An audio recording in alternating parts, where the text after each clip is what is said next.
All right, video's live. Stand by for audio.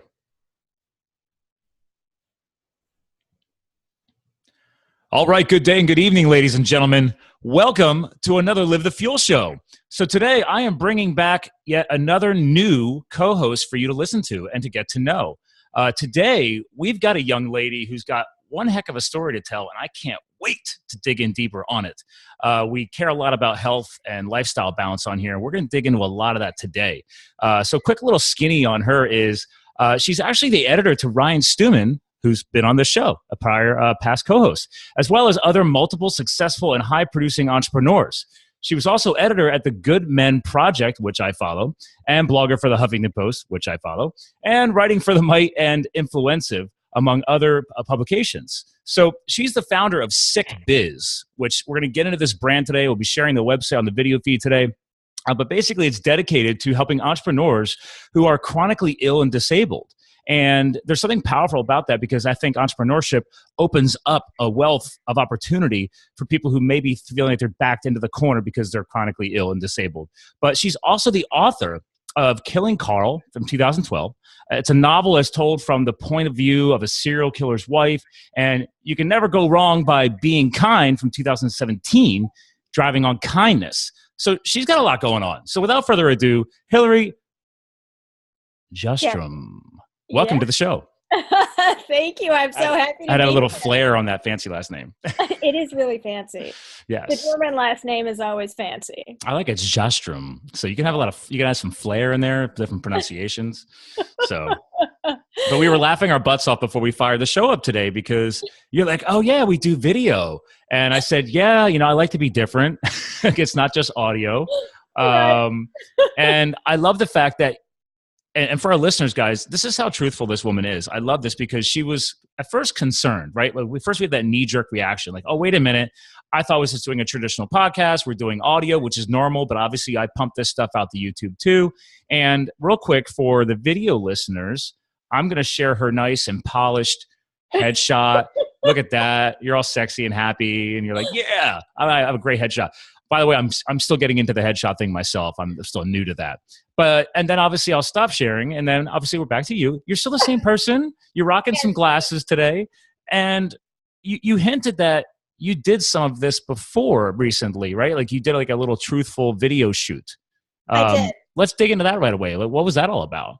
Well, earlier this year, I had challenged myself to do more Facebook Live videos. I'm a big fan of, taking that goal that you're afraid of and just doing it and thinking about how you feel about it later. Take those anxious emotions, put them aside for a minute, and then just do it. So I focused on the action. I did it. And I did it because I was fresh out of the shower. My hair was up in a bun, and I had like this really furry sweater on, but I had no makeup on, just like today. No makeup, ladies. It's okay. You're clean and natural. I'm clean and natural. And this is what entrepreneurship looks like. It is not the fake Facebook profile personas. Yes. That is just what people want you to see. They tell you exactly what they want you to see. So keep that in mind. So I hopped on a Facebook Live video and I chattered away for about 10 minutes about the grueling truth of entrepreneurship is that sometimes if I have, Ryan is super funny, so he's a really early riser. So yeah, he and I talked about that because we're both CrossFitters. We love to work out. We're high energy. I beat my fiance up every morning. I'm like, not like literally, like I literally beat her out of bed faster. Sorry, the way that came out, that was so wrong. We're not advocating that. We're not even joking about it. Not at all. No, we're going to move on from that. Yeah, exactly. But you were saying. Yeah, so I just recorded this Facebook Live video because, and I did it mainly for women. I wanted women to see that it is okay to wear those pajama pants. Now, one thing, I do get dressed every day. So I don't wear something that I wouldn't actually go to the store in, for example, because that's a mindset thing. Yes. It frames you to be more professional. But if I'm feeling like crap, I'm all about comfort. I'm not meeting people. I'm all about comfort. It's okay to embrace that comfort. It's okay to show people what that looks like as long as you do the work. Mm-hmm. That's it. Do the work and have that same attitude that it's super important to meet your deadlines. It's super important to lead with service. So who gives a shit what you're wearing? Just do the freaking work. I do agree with that. It's interesting. There's a lot of coaches out there. There's a lot of best practice things. There's I don't know, The Idiot's Guide to Entrepreneurship. I don't know if that's probably a book actually. But if I remember far enough back, I remember when I used to have employees working for me in the corp space, and we started embracing the whole work from home model, right? Like, okay, the biggest thing that I realized even about myself was, I'm a very driven person, but when I started working from home, I was not productive. I was like, this is great. Like, hey, I could throw a little laundry in. I could do this. I could do that. Like, oh yeah, by the way, I'll walk back to the computer, make sure I'm still logged in. So if anybody's monitoring the computer, like you're trying to like cheat the system. Like, I can't believe I actually thought like this stuff. And I was like, whoa. So I had to do some self-development work and realize that, hey, yeah, it is cool to be able to roll out of bed, fire up the coffee pot, and then ease into the day. But would you do that in your traditional work day? No. So it took even myself a little bit of, I guess, lifestyle adaptation and maybe some self-development to figure out like, okay, in the beginning a few years ago, yeah, I always made sure I put on my dress jeans. I'm not putting a freaking suit on to work at home, but but you dress like you're ready to go to work. Whereas, admittedly today, dude, I'm rocking my Lululemon sweatpants. I've got my my brand new hoodie from SYR CrossFit, my friend's local CrossFit gym here, because this is 4 or 5 years later. It's 20 freaking degrees outside. I've been traveling and doing business meetings all week in this weather. And I was like, no, man, like this is 4 or 5 years later. Like, I'm in hustle mode. I know how to get it done. I've got my dual monitors rocking here, my webcam with you right now. Like, it's different. So like for you now, did you also go through that whole transformation? Maybe not obviously identical, but that lifestyle adaptation piece of like, oh, I might have to do some self-work to get ready for this. A little bit. And I think everybody does, because first of all, you're kind of in that honeymoon phase of being an entrepreneur. You're falling in love with sitting on your couch and freedom. And it's so great. I can do whatever I want. I don't have to wear pants. And you know what? I can't work on something not wearing pants. That is weird, isn't it? I've tried that one time. Couldn't do it. Could not do it. I can't hand something back to somebody and say, I edited your book, but I wasn't wearing pants the whole time. Yeah. It's a personal boundary I don't like to cross. So, but you do get into that honeymoon phase, and then you need to figure out what works for you. So for me, I love lists because I'm a nerdy little writer. So I love to write. Do you like Evernote? I do like Evernote. Yeah. Yep, we do a lot in that. We do a lot of Google Docs. But even just pen and paper, there's a tactile feeling that makes me feel like I'm creating something and then checking that off. And I'm like, I'm so productive. I can't believe this is amazing. So it does feel good though. Let's pause on that. I mean, there is a lot of professional coaches and mentors out there who do recommend lists. And like, I literally have lists on my dry erase board right next to me here. So I have like mini lists and checklists, and some stuff is short term, and this thing probably gets wiped off like weekly. It's just, it's a thing. Like I say that I don't live by lists anymore, but then again, what's sitting right next to me? Well, and it's the sensation too. You're creating a sensation in a moment. So the smell of that dry erase marker, the sound as it squeaks on the board, you're really immersing yourself into that moment when you make that list, and you're holding yourself accountable. Ryan did share something earlier this week, and it was all about you can't divide your attention.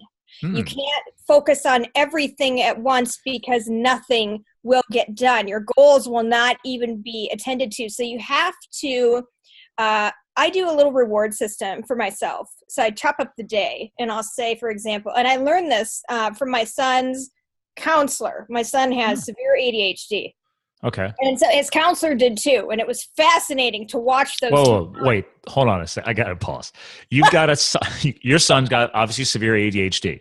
Yep. And then the counselor is that also severe or just regular ADHD? I don't even know the difference actually, but. Is there such a diagnosis as regular ADHD? I was going to say, is there a leveling system that we're not aware of here? Like, and by the way, where do I fall in?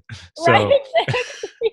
Because apparently we all have ADHD these days. I don't know. Well, we do. We have to, the way that everything is structured. So so these two sit down at the table, and my husband and I sit there, and so it's the four of us at the table, my husband and I, the son of the counselor, And my husband and I are we're kind of like, we call ourselves like relaxed type A.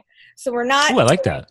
Yeah, not quite as annoying and anally retentive as you might imagine. Okay, maybe I might be over there. If you talk to my fiance, she may put me into that annoying category most of the time. It's a heart to heart, man. This is okay. This is all about. It's okay. I gotta let it go. That's right. Just embrace it. Self-love, self-acceptance. Here we go. So we're sitting there. My husband and I, relaxed type A, and the two people with ADHD. And my husband and I are deeply vested in this conversation. Yes, how can we help our son? And then in the room, there's a little tiny mini fridge. And some type of buzzing begins to occur. And just like that, my son and the counselor, ring, right to the noise. And my husband and I are looking at each other like, what is happening? Hold on. Up until that point, did you know the counselor also had that condition? Yes. Oh, okay. So weren't you kind of expecting that? I didn't expect to see it so manifest so easily. Yeah, right. Wow. I was like, oh my God, do we just have no control? So just let it happen. It's like there are aliens among us. It was crazy. So, but the tip is, and this is in Napoleon Hill's book. I love Napoleon Hill. Yes. And I think it's either Think and Grow Rich or How to Make Friends and Influence People. It is to use the reward system. So you reward yourself with small bits of focus. You have to start somewhere. That's Think and Grow Rich. Yeah. Okay. All right. So you know what I'm talking about. So I might say, I'm going to work on this blog. All right, Hilary, I'm going to make a deal with you. Okay. Because I talk to myself like a Looney Tunes. Whatever. Don't we all? Or not. Whatever. But a little self-talk works, as long as it's not all the time. Just call it self-talk. That's right. It's positive. It's self-talk, right? Everybody's doing it. Yeah. So, I would say, like, I'm going to upload this blog post, for example. I know it's going to take me 20 minutes. And after that, I'm going to go get my snack. Or I'm going to play on Instagram or whatever. But I make a deal with myself. You can't do this until you do that. And you can literally inch along through your day, giving yourself rewards. And this is what you do with children who have a hard time, traditionally learning with homework. So they're not sitting at the table for 5 hours after school. You reward them after so much progress is made. And so it just becomes less drudgery. But this also allows you to stop fragmenting. We're so fragmented. I mean, everything going at once, the phone and all the social media and emails pinging in. And now, and I just got a new Mac laptop. That's a new learning curve. You got all new kinds of toys to play with there. Watch out. It is so fun. It's crazy. I'm like, why was I ever on this Fisher-Price freaking laptop before? This is ridiculous. I can't do it. I'm still rocking my Windows machine. Oh, dude. I mean, now my client has I have my own dedicated MacBook Air when I go to her office. So nice. her whole office is all Mac'd out and Appled out. So I was like, that's fine. I got my iPhone. I have my iPads. I believe it's important to live in both worlds. So, and don't worry, my Windows machine, it converts to a tablet. It's touch screen. I got my toys. Don't worry. I basically spent the same amount as a MacBook Pro, but on a Windows machine. See, I am on the computer literally 16 hours a day. Dear Lord, woman. I know. So I burn through laptops. I burn through them like butter in a hot pan. Like I just churn right the hell through them. And I had to go to Best Buy. They'd be like, "Oh, hello, Hilary. How are you? Would you like your favorite tea today?" Yes. Oh, we have your VIP chair sitting right here. Would you like to get a massage while you wait? Yes. You're handsy. I'll take Leonard. He's not so handsy. So, yes. That is back to the reward system now. So we just have to get real with ourselves about what are my obstacles. So many times we say, "Oh, I'm fine. I can do it," or whatever. But what are you doing? Do you stop for a moment and pause in the day and really examine your productivity? What are you doing? I have a very simple way to manage your social media. It's super easy, super simple. And it is amazing. Everybody thinks, well, I need to post 3 and 4 times a day. You need to post 1 time a day. At least once is good. and you could do it manually or you can program it. Yeah, you can schedule it. Absolutely. And it needs to be original. And then while you're on there, you need to connect with more people and you need to reply to probably like 3 other people. That's it. Yeah. You know how fast that is versus people who sit around and go, I don't have time to make a month-long calendar. You have to chop these things up into bits. Well, now you see, and I live in what you just said and what I'm kind of living on both sides of that equation. Like, number one, like I'm a strategist. So like I obviously do talk about calendars and trying to get people to that point.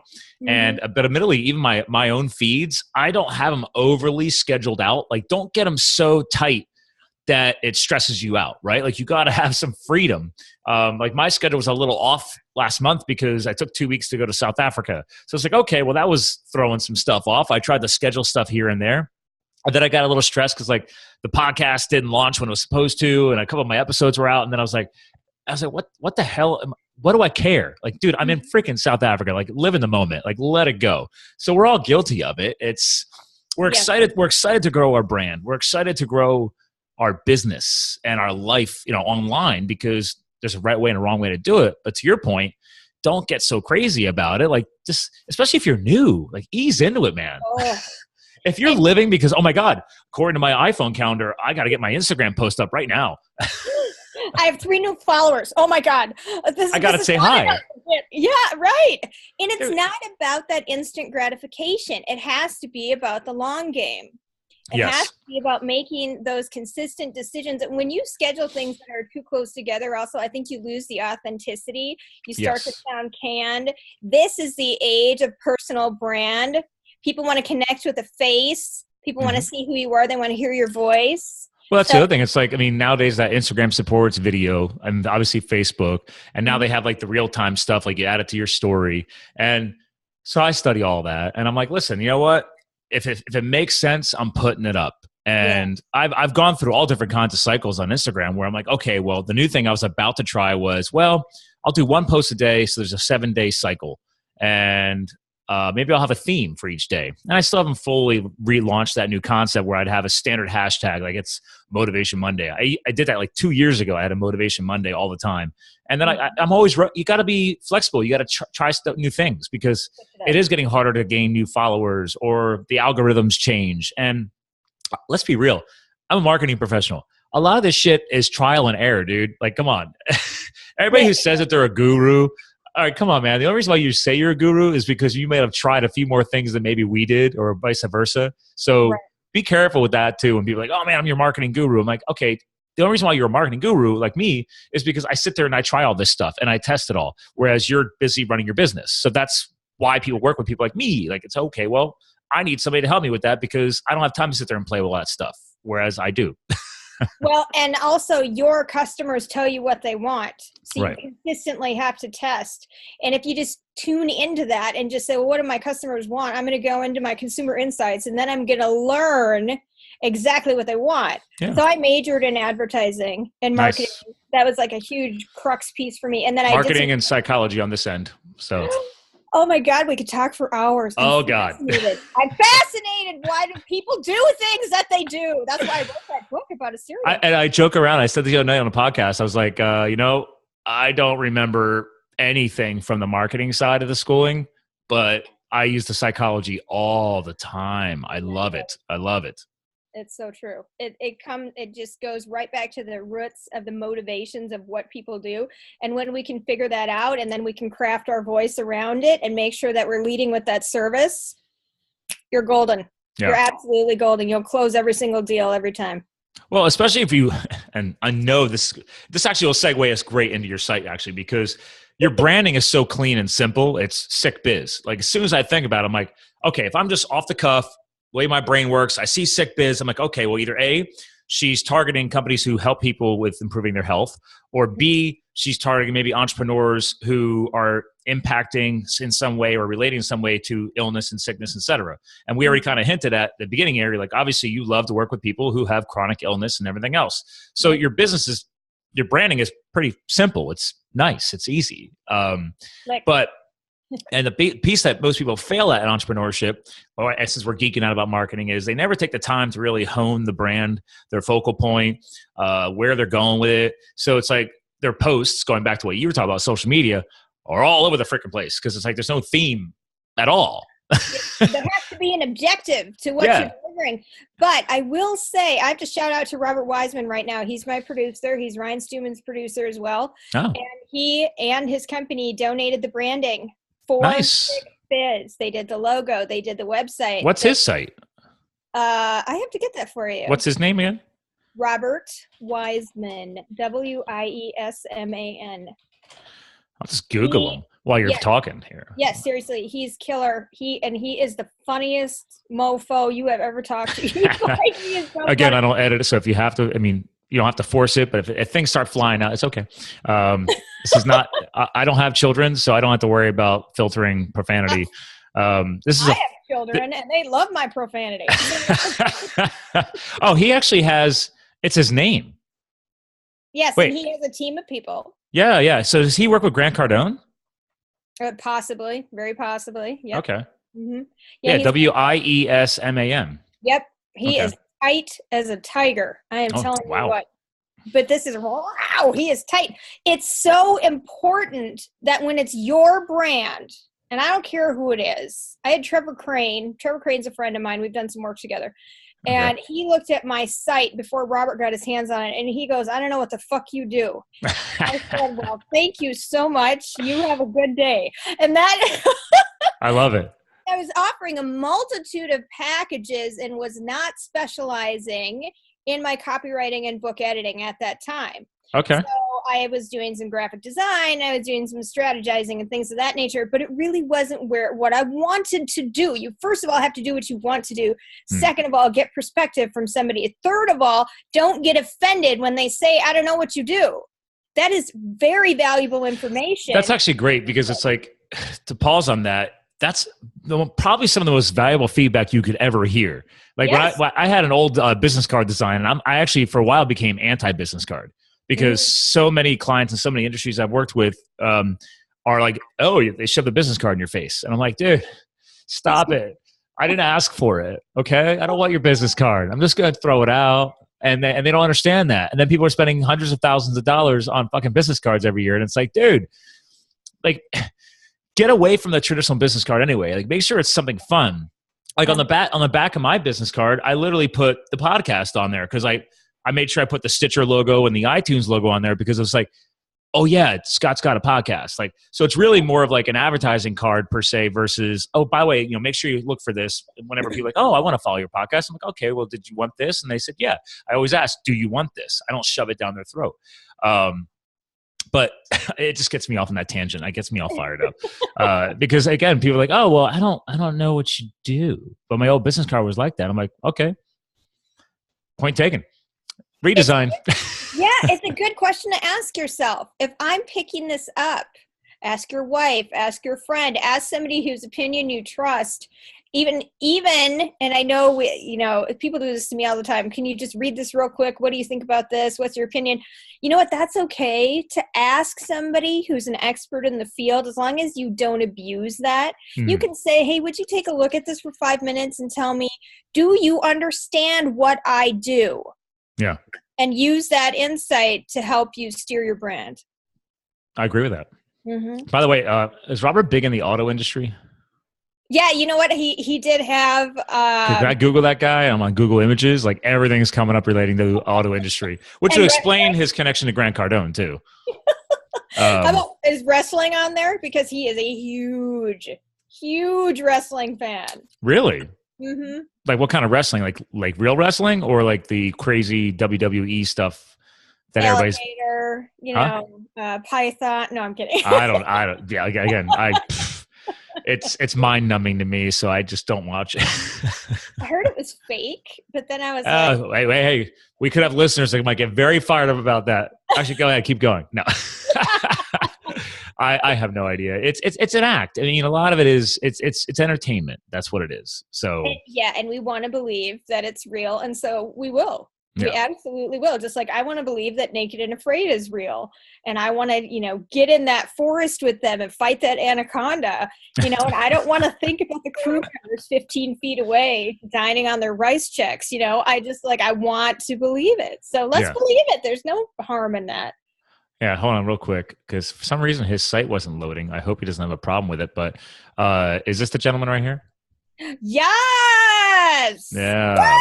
Robert, shout out! Personal branding architect, podcaster, and blogger. I'm going to connect with him.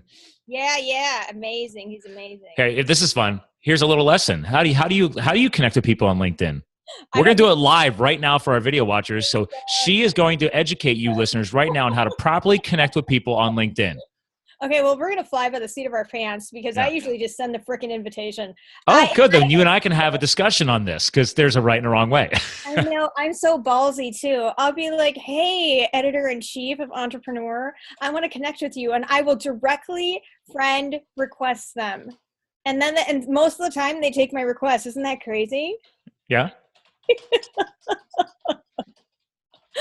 Well, I'm literally, so here's the thing. I've been on LinkedIn since it was founded. So been on a long time. Yeah. And in the past year, they finally gave you the ability that when you do reach out to connect with somebody, it asks you, oh, do you want to customize the invitation? Always customize the invitation. Don't be a robot and just let it send the notification through. So take advantage of that little, connection piece. So like, yeah, I'm basically saying, Hilary says hi. We are recording on my podcast live right now. So, boom. God. So I've never done it that way before. I've literally never reached out and tried to grow my network live on the podcast before. So that was something new and fun because you just keep screaming Robert's name and I think it's hilarious. So I love you, Robert, man. I love you. But anyway, so clearly, since I already have the live feed sharing your screen, boom, SickBiz with a Z.com. All right, we're geeking out about him, like really kicking ass and taking names for you. Oh, look at that! One of your sliders just brought up Robert Stewman. Anyway, so wait, Ryan, big connection, right? Robert, big connection. Yes. You and Sick Biz. Yes. Why are you working with all these guys, and where does Sick Biz come from? All right, so here is my elevator version of the story. Okay? All right. I had my dream job. I'm using the air quotes there. My dream job, I had gone to college, and I actually didn't graduate college because my student loans got too high. So I only went to my senior year. And then I got my dream job working for Home Furniture, they have like 20 some odd stores between 3 brands. And so I was doing their social media and all their copywriting and product and stuff like that. Without a degree? Without a degree, because I have always been writing in some capacity. My first book I wrote, I was 4 years old. It was about a potato chip getting married. So this is why I am not a writer, because just hearing that right now, I'm like, yep, I would not have come up with that title. So dream job was fantastic, but then I got sick. I got sick with a disease called Transverse Myelitis, which is the redheaded stepchild to multiple sclerosis. I know multiple MS. My cousin passed away of ALS. So all these things are neurological. So yep, all autoimmune related to some way, shape, or form. And a trigger is flipped. It's ideological, or idiopathic rather, so they don't know what caused it. So they think maybe one year I had a flu. I think it was even the H1N1, and I was sick. I missed 2 weeks of work. I was a consultant at Best Buy corporate at that time. I missed 2 weeks of work. Everybody had it, and they think it just bottomed out my immune system. So the next year, or I believe it was the next year, then I'm starting at this company, and I started getting tingling sensations in my feet. Everything escalated till one day I got out of the shower and I thought my skin was still wet, but it was the nerve sensations that were just shortcutting in my body. I couldn't stand up. I had to call my husband from the bathroom, so we went to the doctor that day. This progressively got worse over 7 months. I had we'll call it vertigo, but it comes from losing sensation in your feet. So you don't know you're standing, but your brain also doesn't know that you're standing. So your feet can't feel the floor very well, but your brain also doesn't know how to interpret that. So there's 2 components that are at work. So it can be like I'm kind of, I always feel like I've had 2 glasses of wine. There's a degree of some sort of percentage of dizziness every single day. I walk like a drunk person, and so I got a shirt made that says... like all the time still? Yes, I usually do. Yep. Huh. Because what happened is a lesion formed in my thoracic spine, and that lesion is the myelin sheathing that comes off, which you've heard of the MS patients who have that myelin sheathing in their brains and in their spines. So that interrupts forever, amen. Even when it heals and new sheathing forms, that's now scar tissue, so it's never as good. It's like wrapping electrical tape down your frayed 30-pin, iPad outlet plug-in thing. I have one of those. Wow. So I have the oldest iPad in the world. But so it's like doing that. And so what happens is all day long, the brain is trying to process these broken circuitry signals. And it exhausts you. It makes you very tired. It makes you walk funny. It makes you more dizzy. It makes various parts of your body burn. Sometimes I have a little trouble breathing because of where it's located. The fatigue is groundbreaking. The fatigue is like, I would describe it like I wish I was laying down and I'm laying down. So it's it's terrible. I get eyeball murder. And how long has this been going on? 2014. So wow. So you're going on 4 years. I am. Wow. It took 5 months to diagnose. And really? So yep. Let me guess. You're going to all kinds of doctors and gurus and nobody can figure out what the hell's going on. Classic. I'm on my third neurologist, and they throw me in the tube. They throw me in an MRI tube about every 6 to 8 months. Anytime I have something new come up, they throw me in the tube, and they do 6 scans each time I'm in there. And so it's just, and I recently, as in last week, went to the neurologist, and he said, nope, there's no new damage, so this is great. He's convinced I have MS, but what was the name of the condition again? It's called Transverse Myelitis, Myelitis. Yep. So 1,400 I'm just researching it while I'm listening to you because because I have somebody I'm going to mention to you, but I want to finish the story. So okay. Yeah. 1,400 Americans are diagnosed each year. Okay. And it is a rare disorder that has zero funding dollars behind it. We don't know enough about it. Usually the rare ones do. Yeah, absolutely. So it's very frustrating because you kind of get lumped into the MS group, but at the same time, you don't get access to some of the MS drugs that can maybe help because transverse myelitis is thought to be a one-time disorder, and the chronic symptoms that arise from it are due to the appearance of that lesion and then the subsequent healing of that lesion. So forever and ever, amen, I will walk like a drunkard. And I will be susceptible to heat and well, they're saying right now they think that's going to happen forever, but nobody can say that there technically isn't a cure. Well, that's true. And we keep watching. I mean, I keep watching for that very, very seriously, obviously. But there are some things I'm not going to do in the name of a cure, however. And I mean, right now I'm managing it with rest, some type of level of predictability in my schedule, and diet. I just cut out gluten again. Now I've been gluten-free for like 2 months, I think. And I cut out coffee too, because coffee is a stimulant. And seriously, I don't know how else to explain it. It feels like you've been plugged in. I wish somebody would kick. Well, if your nervous system is that exposed, so to speak, again, without being a doctor, I'm a huge, I geek out on this stuff. It just sounds like obviously if you're, right now, your current state, it would make sense to remove stimulants because you're so overly stimulated, I guess, if that's a way to put it. And then if you can eventually find a way to cure, heal other components in your process, then maybe you consider reintroducing a product like coffee or something, because it is really a natural occurring plant on the planet. It's not like we manufactured it, right.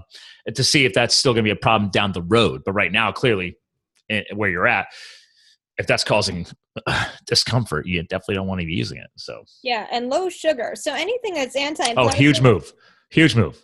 Everybody cut the freaking sugar, okay?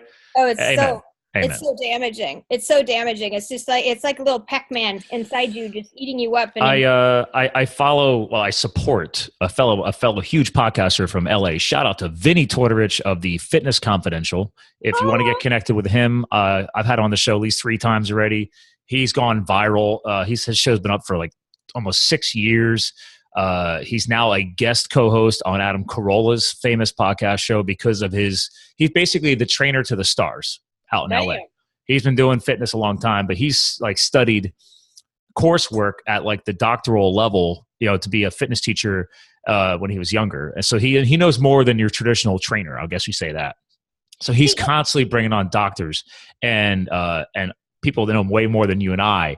So I'm a regular listener to his show. I crush his episodes every single week. I've been doing it for years. I bring him on the show once in a while, but he created and trademarked NSNG, which is no sugar, no grains. And he pushes that consistent messaging everywhere. If you hear of Vinny Tortorich, he is Mr. NSNG because he's literally surviving cancer because of that lifestyle practice. Okay, so first of all, amazing. And yes, I obviously want to meet him. Yeah. Second, I'm writing a cookbook this year for chronically ill people. I got somebody else for you to connect with then. That's awesome because we need some names in this book. We have 20 contributors so far of people who are afflicted with chronic illness, but we're trying to line up with some bigger names to help us get behind this. And I will tell you, Scott, did you know in 2015, the CDC said that half of Americans have a chronic illness? This cookbook is so overdue. We've got wheelchair hacks. We've got in the kitchen, we've got time-saving hacks. We've got energy-saving hacks. I got somebody to model off of then. She's a good friend of mine. Just aired her. You know how we started this podcast? I was joking around about my friend who was just on the podcast. Yes. Her name is Anna Vocino. Oh. When you listen to my show, she is the voiceover professional who did the intro and outro. She is the co-founder of Vinny Tortorich's Fitness Confidential podcast. She's a regular co-host every week on there. And she published last year the NSNG supporting cookbook called Eat Happy Cookbook because she's a woman living with celiac. Oh my God. I can't wait to meet her. So I got some peeps for you to get hooked up with. You got peeps in your pocket today, Scott. It's the power of podcasting. I was like, dude, just my podcasting network alone now in the past year is awesome because I love it. Because I joke around with people now. I'm like, it's been over a year. I've got 140 shows. About to launch 140 shows. And it's like, okay, well, just that circle of influence right there from the co-hosts I brought on, I have no problem connecting people with people now. And I'm a huge networker anyway, but directly with what you're talking about, I mean, she can give you the best practices that she went through. I don't know if she self-published the cookbook, but she's going to be releasing a second edition of it this spring. But I highly recommend her book because every single recipe she has hand cooked herself and tested on herself. And I'd say 95% of the book is sugar grain free, except obviously if you go to the dessert section, there's going to be some sugar components because she's like, you can't unfortunately launch a cookbook without some kind of dessert section. And trust me, she's like, these are going to be the healthiest desserts I've ever tried to figure out. God, having a dessert would be amazing. Right. I can't even imagine. But her celiac is severe. So she's been gluten-free forever and she can't risk it. And she talks about how like you go to a restaurant and even though you say you want the gluten-free recipe, unless that kitchen's been certified in gluten-free cooking and they have a section in the kitchen, flour gets airborne and stuff. She's that sensitive. Like she can feel it when she eats food that's been made near or around other stuff that's using flours and grains and stuff like that.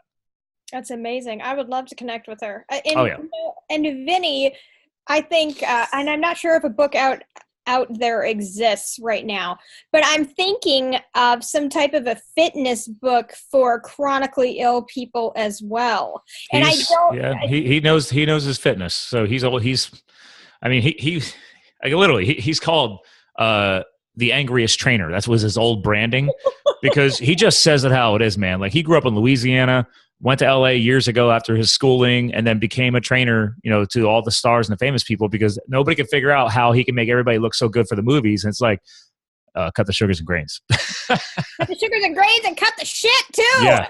Oh yeah. You gotta get it, you gotta seriously get honest with yourself. And yeah. Yeah. He and I both do shots of olive oil. And Anna, we all, and actually I support it on my website too, but there's a company from Italy that we order our olive oil from called Villa Capelli.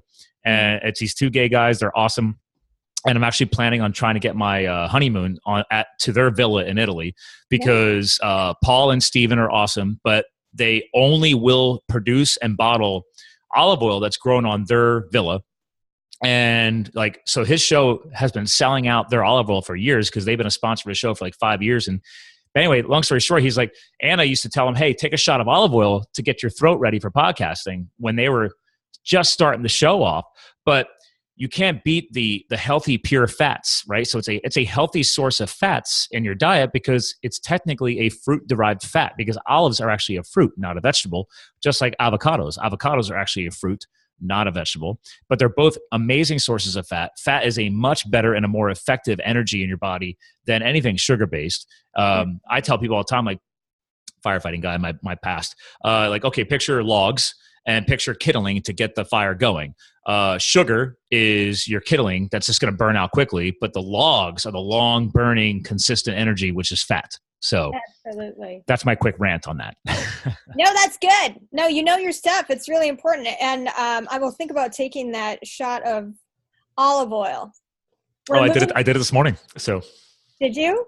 I literally pull the bottle out because I buy the 3-liter tins. I order them right from Italy, but actually their distributor is actually apparently 30 minutes from my house. So now I didn't realize, like, why is your olive oil getting here so fast from Italy? And I had them on the podcast and they're like, oh, well, where are you? And I said, hour north of Philly. He's like, oh, our distributor is in Pennsylvania. I was like, oh, well, that would explain a lot. See, that is just the serendipitous meeting of what is supposed to happen. You never know. Like that. But I will say, actually here real quick, and I'll you can search for all these people on the website too, because I have a search feature on there if you want to go back and learn more about Anna. But it's her name, Anna Vocino. She's the author of Eat Happy Cookbook. Her cookbook is linked on there too. It's on Amazon. Like I said, she's the co-host on The Fitness Confidential. But for your benefit, a viral podcast from my show that had almost more downloads than anybody else is the famous Dr. Jack Cruz. He is a world famous neurosurgeon and optimal health educator. So if there's anybody that you want to dig into or get connected with, reach out to that guy. Dang. He purposely, part of his story, you go back and listen to his episode 51, I think it is, blow your mind. The guy's like too smart. So his podcast is kind of overwhelming. But if you geek out on health knowledge, listen to his episode because we talk about the health of a magnesium, in your diet for cellular integrity. We talk about how he purposely moved to Louisiana because at that point in the latitude, longitude, whatever on the planet, the amount of healthy daylight exposure for cellular health is basically equal to being on top of a 14er in Colorado. So he's like, that's why he moved there, because the average person is not getting outside enough. A lot of these chronic illnesses and everything else, he's like, you're not getting enough daylight. And this is way beyond vitamin D. He's like, dude, literally, I'm blanking on it. What helps you sleep? Melatonin. Thank you. Your strongest production of melatonin comes from behind the eye. Never knew that. He taught me that. So he's like, if you're not, he's like, for example, I now no longer wear sunglasses because of him. What? Yep. And it took me a few months because like the glare, but I literally drive because I drive. I did 41,000 miles last year for business travel, for meetings and everything else, all over the Northeast here. And I probably did about the same this year. And all this year, I have 4 pairs of nice sunglasses. They've sat in the glove box. I have not worn them. The only time I've ever had to swing the visor down is if it's like a sunset, and it's got that crazy glare. I'm like, okay, I did this last night. I dropped the visor so I'm looking just below the seam. But I will not wear the sunglasses because he said, Sky, he's like, you're blocking all the healthy UV. And then when I'm doing podcasts at night, I got these. Now, do you know what these are? Yeah, I've seen those, but I have such terrible eyes. So these are because I'm also old. So I'm 45. And these are my... I'm 40. Yeah, well, I still win. So okay, fine. Whatever. I just turned 40, so. Yeah. Oh, well, happy birthday. That was like September, Okay, well, It's been a busy year. Turned 40, got engaged in August, turned 40 in September. Now all of a sudden I'm talking with you. Like, this is a big year. I mean... Yeah, I'm right at the top of that list, aren't I? Just right. You better be. I'm loving this. I love what you're standing for and the truth that you're sharing and the story you're sharing. This is powerful.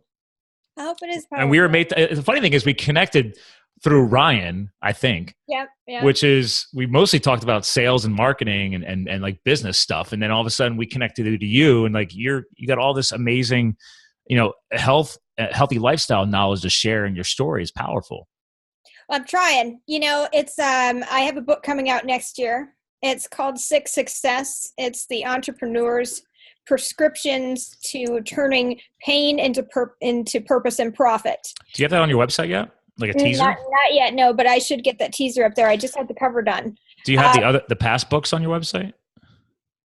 I don't. Robert told me not to put them on there. Why?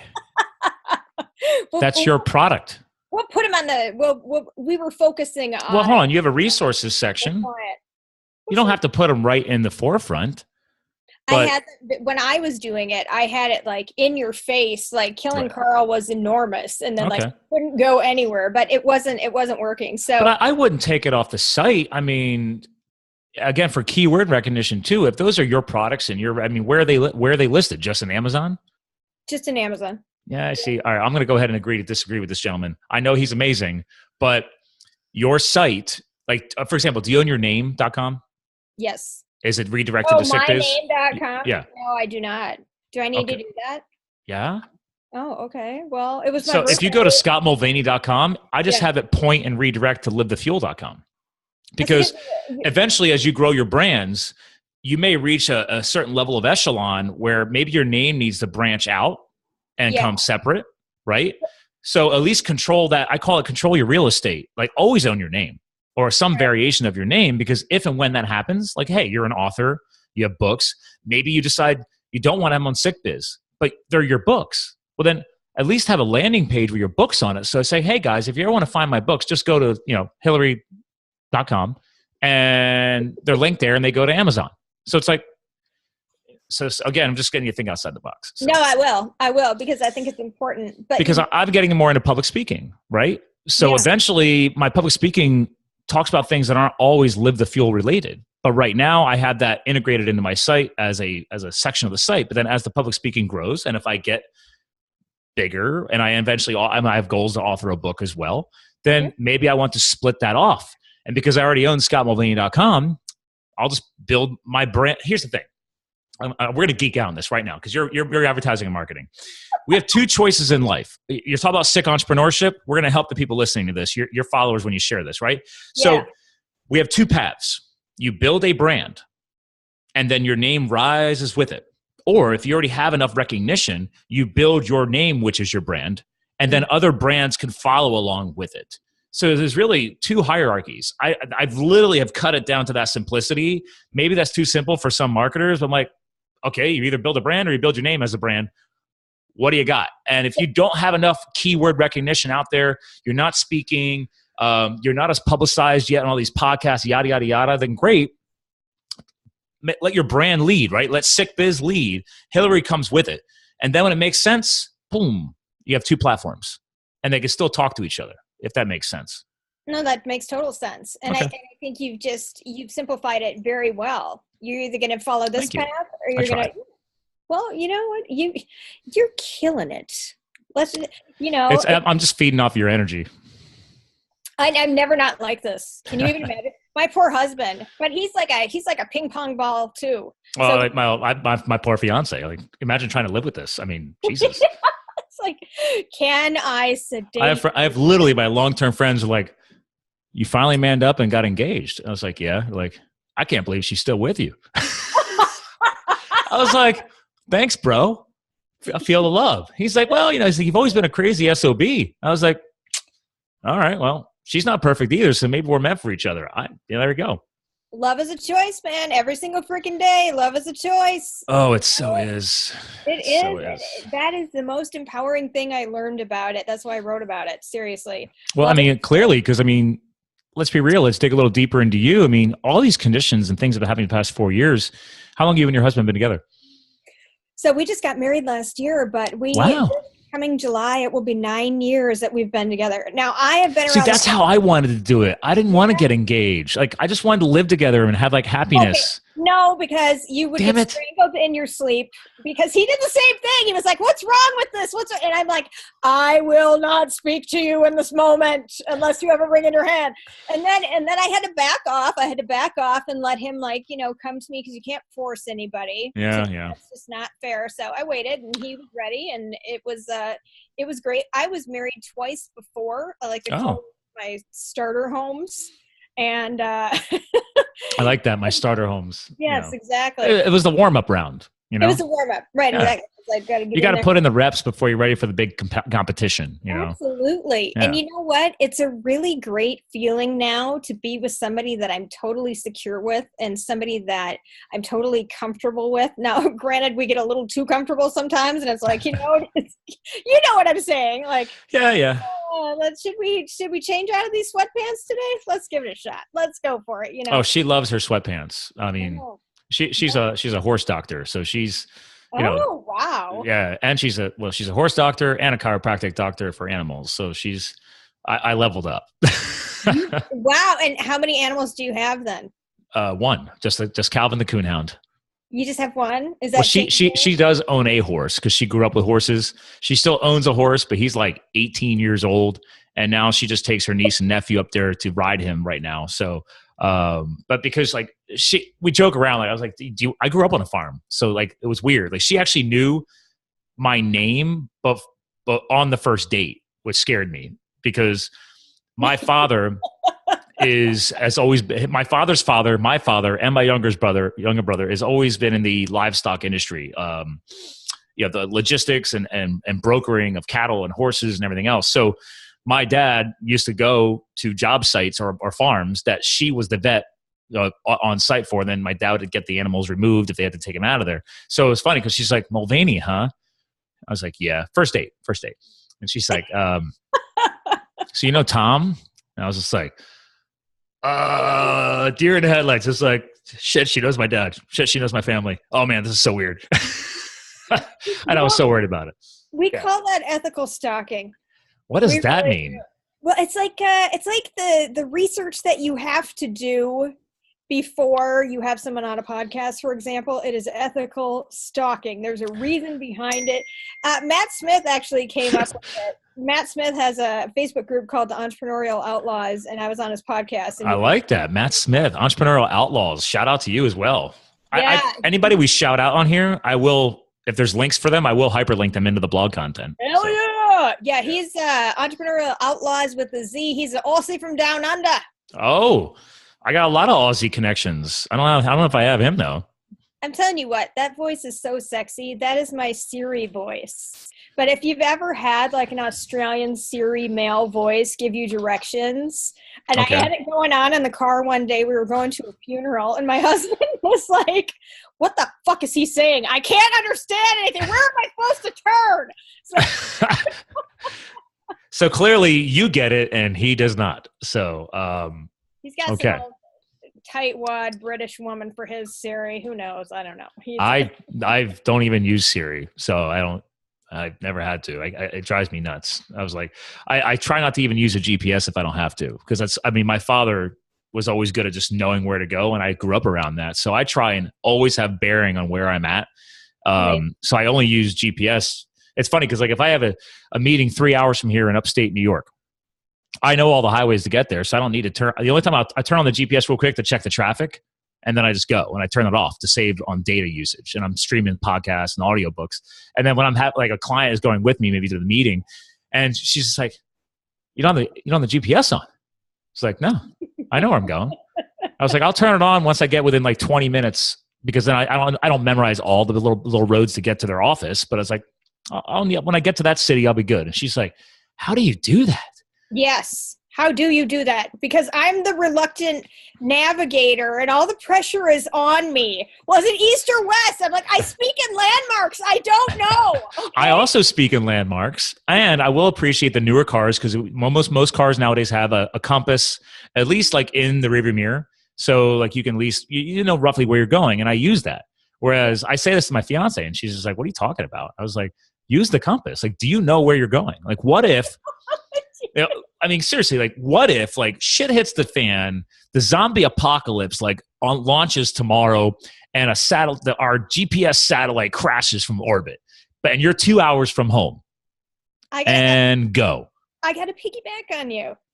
My husband and I were written into a zombie book. Oh, come on. Really? Yes, we are in Odium, the Dead Saga.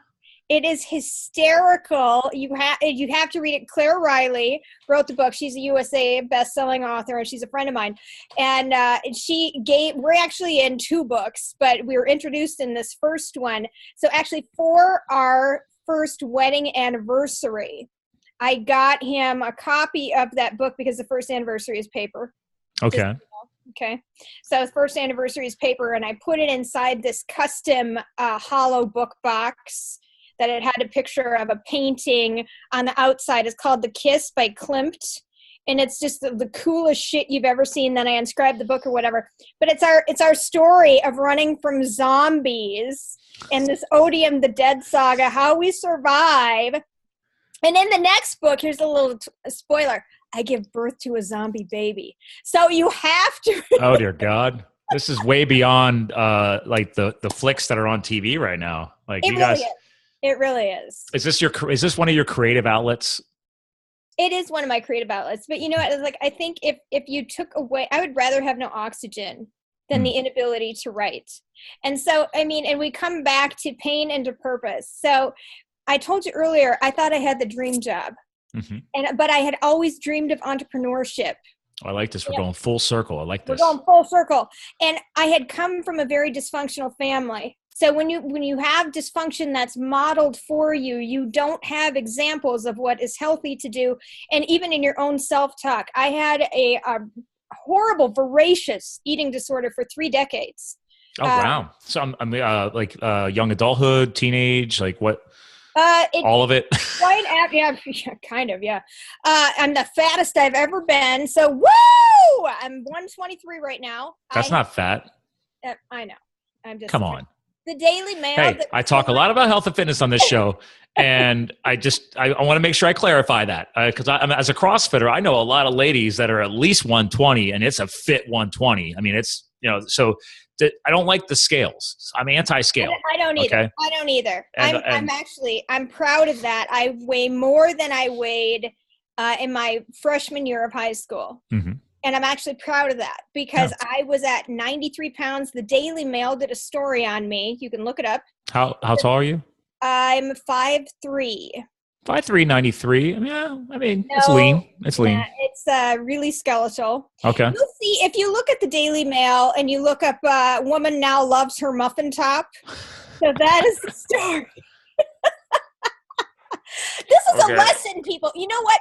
This is about embracing epiphanies. Okay. You know what? When I have a spark come up, I don't sit there and tell myself, well, that's totally stupid. Don't do it. Real quick pause. I'm just checking on you. Do you have a heart out? Because we're at the 1 o'clock. I'm cool. I'm good on my end. I just want to make sure. We go long all the time. So that's fine. I'm cool. All right, keep going. Don't want to lose the energy. Okay. So we always doubt ourselves. And a lot of this comes from conditioned thinking. We have these thoughts and we have these habits, and we rewire our instincts of what we tell ourselves. I suck, I can't do it, this is a weakness of mine, I shouldn't even try, blah, blah, Negative blah, self-talk. blah, blah. What's that? Negative self-talk. Negative self-talk. And you know what? It's very difficult to stop, but it is possible because I used to do that all the time. I was the black sheep of the family. I was the problem. Everybody would leave me. I would always be abandoned. I'm a middle child syndrome. I'm a middle child too. Oh man, we're meant to connect. A little pound there. Virtual pound. So the point is that do it. Stop thinking so much, focus on action. This is what I teach people when it comes to anxiety too. We become so incredibly entrenched in listening to these lies that we've told ourselves. We become so entrenched in how do I feel about this, that so many times we don't just stop and do it. It's like I tell my kids, I'd say, go do the dishes. I don't want to do the dishes. It doesn't matter how you feel about it. It has to be done. Yeah. It doesn't matter how you feel in your self-judgment. And by the way, there's no such thing as writer's block. There's writer's judgment. Oh, okay? Wow. Dude, you could be cracking my shell right now about me trying to get around to listening to people and writing a book that people say I should write. But go ahead. Oh my God. Well, that's what I do, honey. I do it all day long. I've edited in the past 2 years, probably 30 books. Are you a ghostwriter? I am a ghostwriter. I know what ghostwriting is now as of a few months ago. So I'm like, oh, that's a thing. It is a thing. Well, I spoke at a podcast conference that I attended for the first time last year. It was the Mid-Atlantic Podcast Conference. And then I was invited back to speak this year because it was the 1 year anniversary. I literally launched the show the week of the podcast conference the year before. So they invited me back to speak on healthy lifestyle and balance and all that. But anyway, the point was, like, I met a woman there who's like, oh, ghostwriting. And she spoke about this, about, get your message out there. Just like in podcasting, maybe you're meant to launch a book. And I'm like, oh, did not know what the hell ghostwriting was. That's a thing. That's trifecta right there. That's your podcast, your book, and your public speaking. That's your trifecta right there. There you go. Boom. And there are no coincidences, and you know this. Mm-hmm. So that's that message being delivered to you multiple times and hammered in your head to do it. I know. It's on the 2018 launch list. So let me give you not the goals list, launch list. Okay. So let me give you an example. Book writing has changed, and it's really becoming about writing that outline, and it's almost like giving a speech. You're going to have an objective for each chapter, and you're going to have bullet points for each of those objectives. You're going to. I'm an outline guy. Yeah, like right. That. So you tell it in a chronological fashion whenever you need to, whatever. And I have got a guy, George Beatty. Okay, so I just finished editing his book. It will be, it's released in paperback now. It will be released in ebook shortly. It's called. He better be going on Audible because that's the only way I can crush books right now. See, and I destroy Audible books. I'm pumping them out like one every 2 weeks at least. So when you're ready, I've got a guy for you for a narrator who is a. Oh, no. That's another role I have. If and when I launch a book, it will be my voice. Excellent. Because I truly believe in that transparency. And I love books where the guy goes off script because it's his book. So like Grant Cardone does all of his own books. They're awesome. I love it because he's like, I don't care if I'm going off script. He's like, I got to get this idea out there. And he just snaps. I was like, if I was his editor, they're probably like freaking out behind the scenes, but he don't give a shit, right? He's like, hey dude, this is my book, man. I love it. Well, and as a marketer, that's the bonus content that you don't get when you purchase the book. So exactly. You upsell all of that. Yeah. But yeah, it's that's the trifecta. So what you do is you record that. And so George Beatty's book, Hustlin', From Heroin to Houses, is the grittiest book I have ever edited. I'm so incredibly proud of him. Sometimes I hook up with natural writers. He is a natural writer. He is entertaining as hell. I was laughing as I was editing it and everything else. And so we'll have to flip a link up there, but he's highly entertaining. What's his name again? George Beatty. Like B-A-D-Y, you said? Beatty. Oh, like the movie star. Isn't there somebody else named Beatty? Warren. Yeah, like Warren Beatty. Yeah, exactly. There we go. Yeah. I'm not very good at the actors' names thing, but I mean, I did remember that one. And that's probably old school, actually, now that I think about it. I think I just aged myself. Oh my God, that is so old school right now. So George Beatty, right? George Beatty. So he would do the transcription for his book and he would say, all right, it's George Beatty coming at you with chapter 14. Oh, that's a little cheesy. I like it. It's fantastic. And you don't second guess yourself. I'm a very non-judgmental person. So I don't care if you're like, when I was 11, I ran a prostitution. Wait, is he from Philly? Yeah. I just found him. Woo! There he is. Yeah, George is awesome. All right. Oh, yeah. So it's his name, georgebeatty.com. So Yep. So investor. He followed your marketing rule to buy his own domain. Yeah, there you go. Like I said, I mean, hold on. So just for shits and giggles, it's an old thing that I still use. Hold on. I just want to see where your name goes. Oh, Farfignugan. Come on, you're fine. Yeah, nowhere. So it might be available. Oh, all right. Well, I'm going to buy that today then. Yes, you do.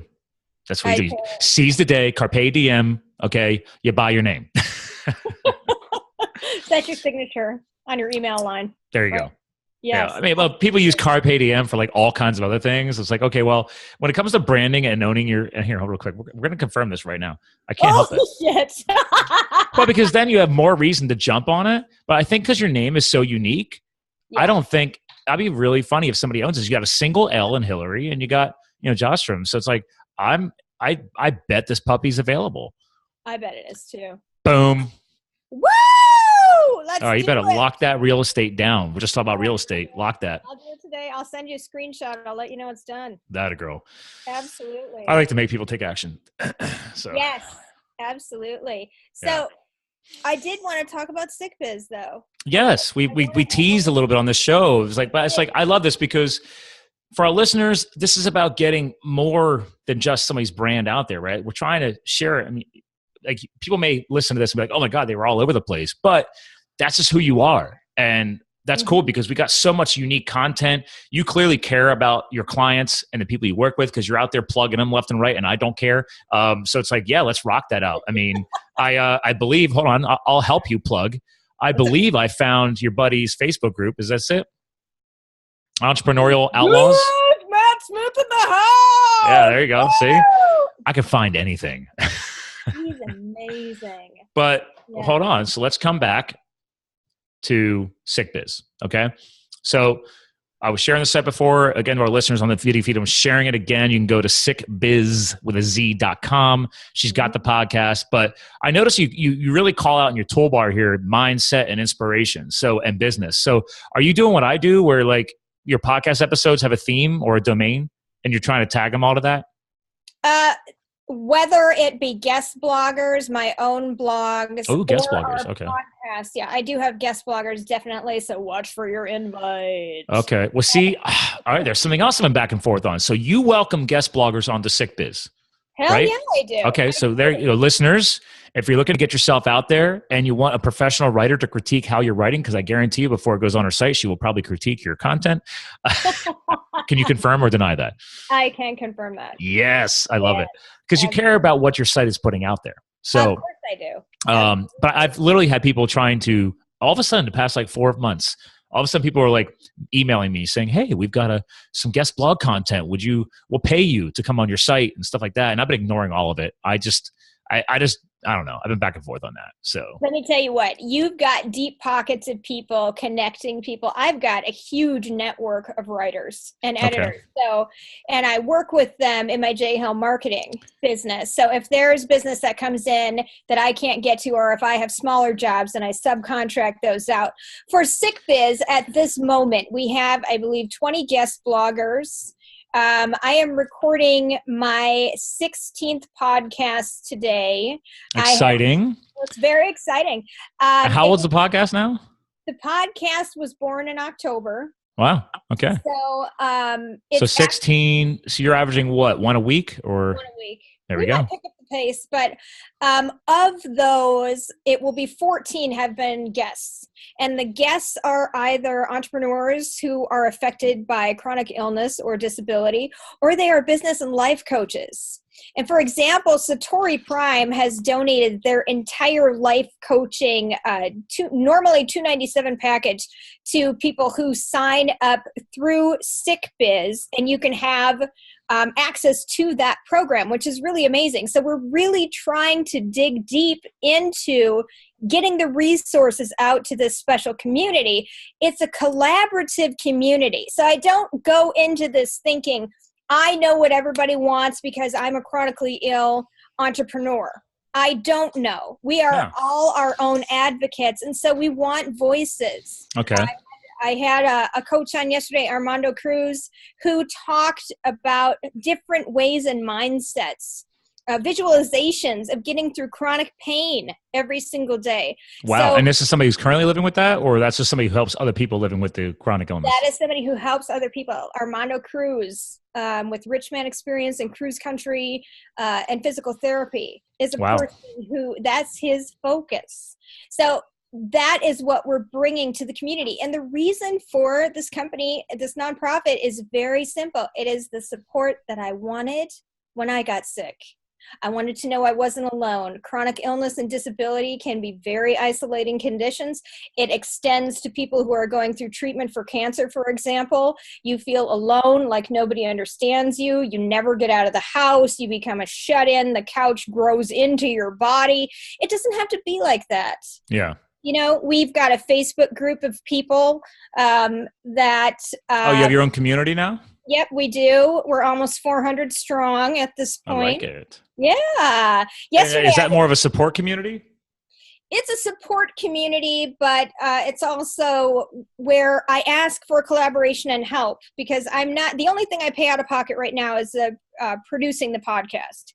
You can't sound like, and you know this, that you're talking into a tin can. So you do have you know what this thing costs? Yeah, what? That's a $300 microphone. Woo! What kind is that? From day one. That's a Heil PR40. That's pretty saucy. Well, I mean, did you hear my voice? I mean, I do hear it. I don't always sound this sexy. Are you in a lotion commercial? I'm a unofficial voiceover artist who has never done a voiceover artist. I just like to talk sexy in my sexy microphone. Okay, I was a voiceover, I guess we'll call it contestant, and I also went to Hollywood. Another reason why I got to get you connected with Anna. This is what she does. Okay, she's a professional voiceover. She's the voice of ABC or something. God, that's amazing. Now, right? They called me the Smoky Baby. And I'm sorry, what? The Smoky Baby. I went to radio. Please tell me you were not smoking, like dressed up like a baby. You know, what I do in my own time is my... I mean, you were joking around earlier about you and your husband getting maybe too comfortable. We do. Awkward. Don't judge our fetishes, man. We're just trying to live our life, okay? No, I went to radio and broadcasting school a million years ago. Wow. Yep, I did. And I was going to be a news anchor. I worked at a couple of news anchor or industry studios, whatever. And I was the dispatcher. So I would mic the talent and stuff like that. And then I tried to get into voiceovers, and they didn't like Smoky Baby too much because I sound very youthful and I can sound very shrill if I don't tone it down. Like I can sound like your mother scolding you to put on your hat if I don't watch it. Like the register is way up here. So I did play the role of a disgruntled college student, and that was a paying gig. And I think I landed like 150 big ones. Wow. that pays for a really nice dinner. It paid for something. I don't know what it was. I don't But these are all steps of the entrepreneurial story. That's what I like about it, is that, see, again, to our listeners, I am tying this back. Like, that's the point here, is that she's not letting her chronic illness or condition affect who she is, where she's going. I mean, don't get me wrong. I'm sure you've had the speed bumps and the roadblocks and all the struggles that come along with this. But what I'm hearing from you, and clearly because on your website you have mindset in the toolbar, is that, what is your mindset? And I talk a lot about mindset on this show. So you've been vibing with all the content. I mean, I'm loving this because we have a choice. We have a choice. Like, do you either sit there and take it or you complain about it? So, and then if you're going to sit there and take it, what are you going to do about it? Like, are you going to sit there and just wallow in your own self-misery, or are you going to try and live your life and make something happen? You are going to feel the pain anyways. It is your choice how you choose to experience that pain. You can pick your pain. You can pick the depth of your pain even. And when you realize that, it's not to scold you and say, we're invalidating you, or we're invalidating your pain. It is to say, you're going to have pain. This is a reality. And you can choose the depth of suffering. Wow, the depth of suffering. Yes. That's powerful. I'm thankful for work because we need the distraction as entrepreneurs who have a debilitating condition or a chronic illness. We need a distraction, but that distraction also feeds you. It also empowers you, and you go on to do more and more and more and more.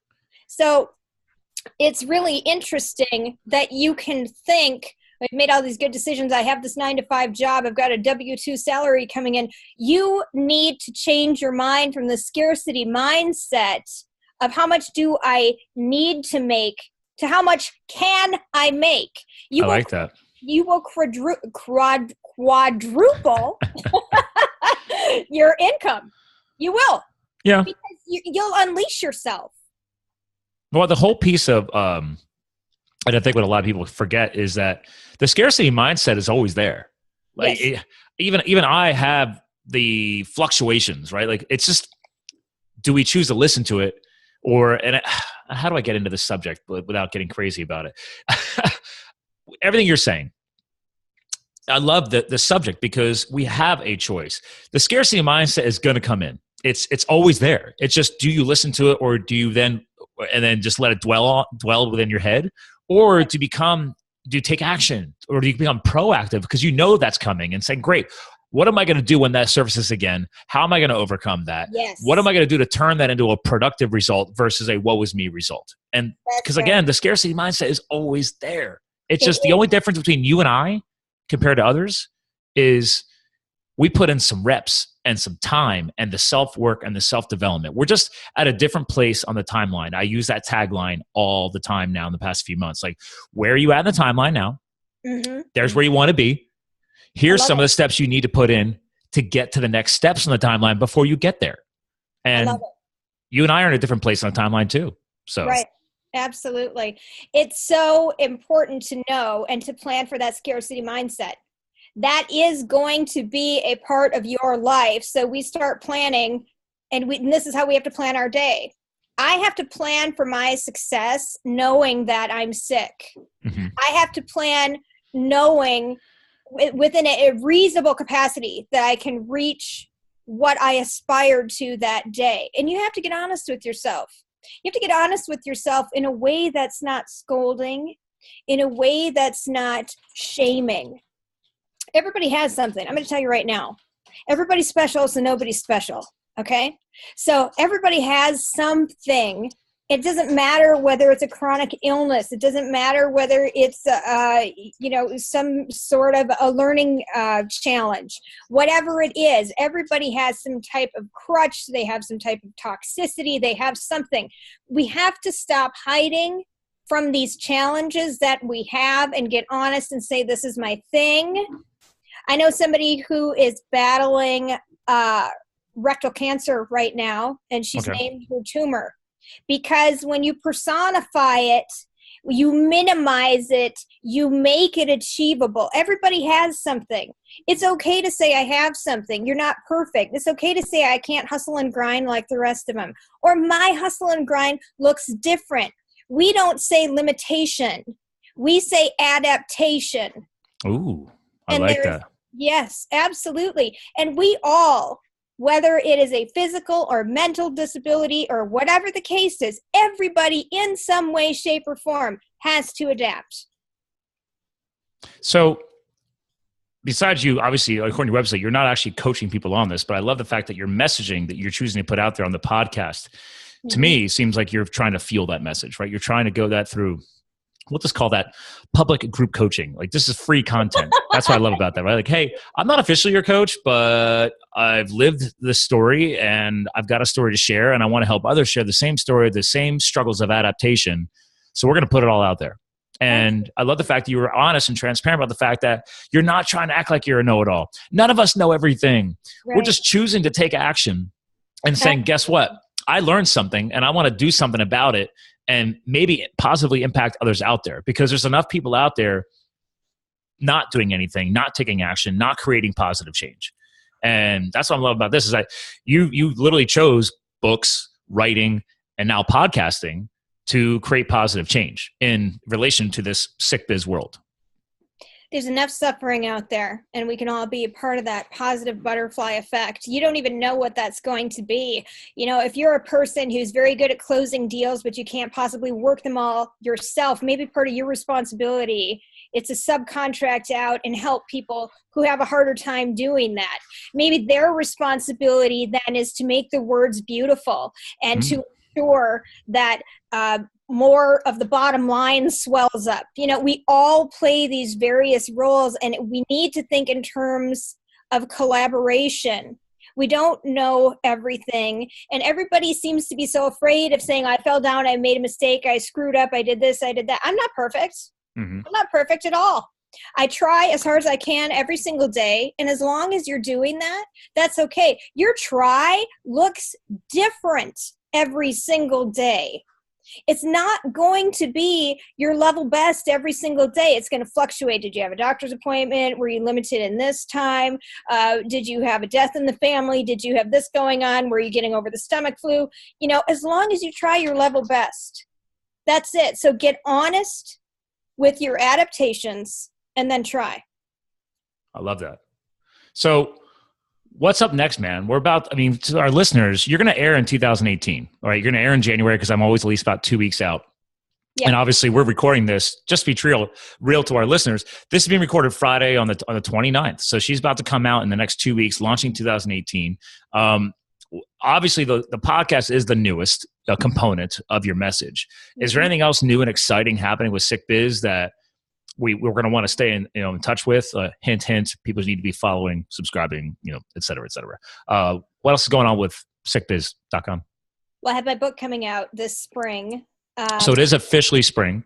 Actually, it's September. It's September. It's from fall. Sound Okay. Wizard. Yep. Sound See, you got me all excited early. Come on. All right. But we decided to pull it back a little bit to make sure the content was absolutely perfect for that. Thank you. I don't like it when I see projects rushed. I don't either. But people like if you were your own customer, it's like, yeah, okay, let's be real. No one gets amazingly rich off of publishing books or I'm sorry, writing their own books. Some who knows? It can just pop and explode. But in the end, like you said, you're getting a message out there, you're getting your content out there, and all the steps combined will grow everything together. And then obviously I do hope financial freedom and financial success from that book as well. So that's really, deep down, we'd like to see positive fruition, let's be real. Invite the universe to gift us with that. That's fine. The law of attraction, right? Right. Absolutely. We'll manifest. Going back to our mindset and positive adaptation. Amen, brother. Yeah. Amen. Yeah, and so this year, Sick Biz is going to take on a much more pivotal and visual role. So we are developing it into the global resource for supporting chronically ill and disabled entrepreneurs to help them find their way into a deeper purpose and profitability as well as longevity. So we're building up our resources page. We're developing our board of directors, and we're ensuring that we're listening to the people in our community. What do they need? One of our gals right now, who's a contributing guest blogger, wrote a guide, an organizational guide, and she shared it with the group. It's something that she normally sells. So we have people all the time in there donating what they know. The level of compassion is absolutely unbelievable. People come in and say, this is the group I have wanted. I finally feel like I am connected. Thank you so much. At last, there's a place for me. And so we're going to continue to grow that. We'll be offering quarterly scholarships to vetted businesses to help them achieve some of their financial goals. And our resources page is going to be global. So I love this global initiative, girl. Man, getting after it. You got to be, though. It's the internet. I can't be like, we're only in Minnesota, so come on down. And I love how I'm complaining about being cold. Oh my God. You guys know you're chill. No. My husband works outside, and he's like, I tried this new beard balm, and I figured out that it froze on my face all day long today. And I was like, oh my God, we have to thaw you out. Dude, you can't make this shit up. You can't. Real quick side joke. All right, so 2010 and 2011 is when I took the break from corporate before going entrepreneurial, did the whole firefighting thing, right? Yeah, Your state produces a lot of wildland firefighters. I don't know if you knew that. Yeah, well, my husband's one of them. He was a firefighter. Yes, he was a firefighter. I don't know if you knew my whole story. Did you know that I was a federal hotshot? I did not know you were a federal hotshot. Yeah. What is that all about? You're the CIA? That's the elite. Were you in the FBI? No. Hotshot is it's called the Type 1 wildland firefighter. So there's a Type 1 cruise and Type 2 cruise. Yeah. So, and the only reason I'm bringing this up is because two of the guys in my crew, Minnesota, they talk like that. So did you jump into the flames from a helicopter? Those are smoke jumpers. So there's two types of Type 1 crews. There's smoke jumpers and there's hot shots. The smoke jumpers are not as big of a program. It's even more unique and elite. And like your pack test to even qualify as a 90-pound pack, whereas ours is a 45-pound pack. You basically, you have to hot shots, or actually any wildland firefighter has to pass the pack test. It's a 45-pound pack, 3-mile speed hike in under 45 minutes. So that's just one of the things to qualify. But no, the hot shots, like actually there was a movie that just came out about the story of the Granite Mountain hotshots who died in 2013. Yeah. So did you guys see that? No, but I saw the preview. So I knew 17 of them.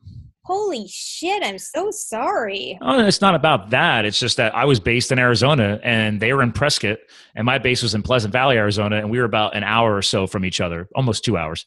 But two of the guys on my crew were from Prescott. So there's a lot of overlap there. And we actually fought on a lot of the same fires together. Actually, one of the fires that they portrayed in the movie was called the Horseshoe 2 fire.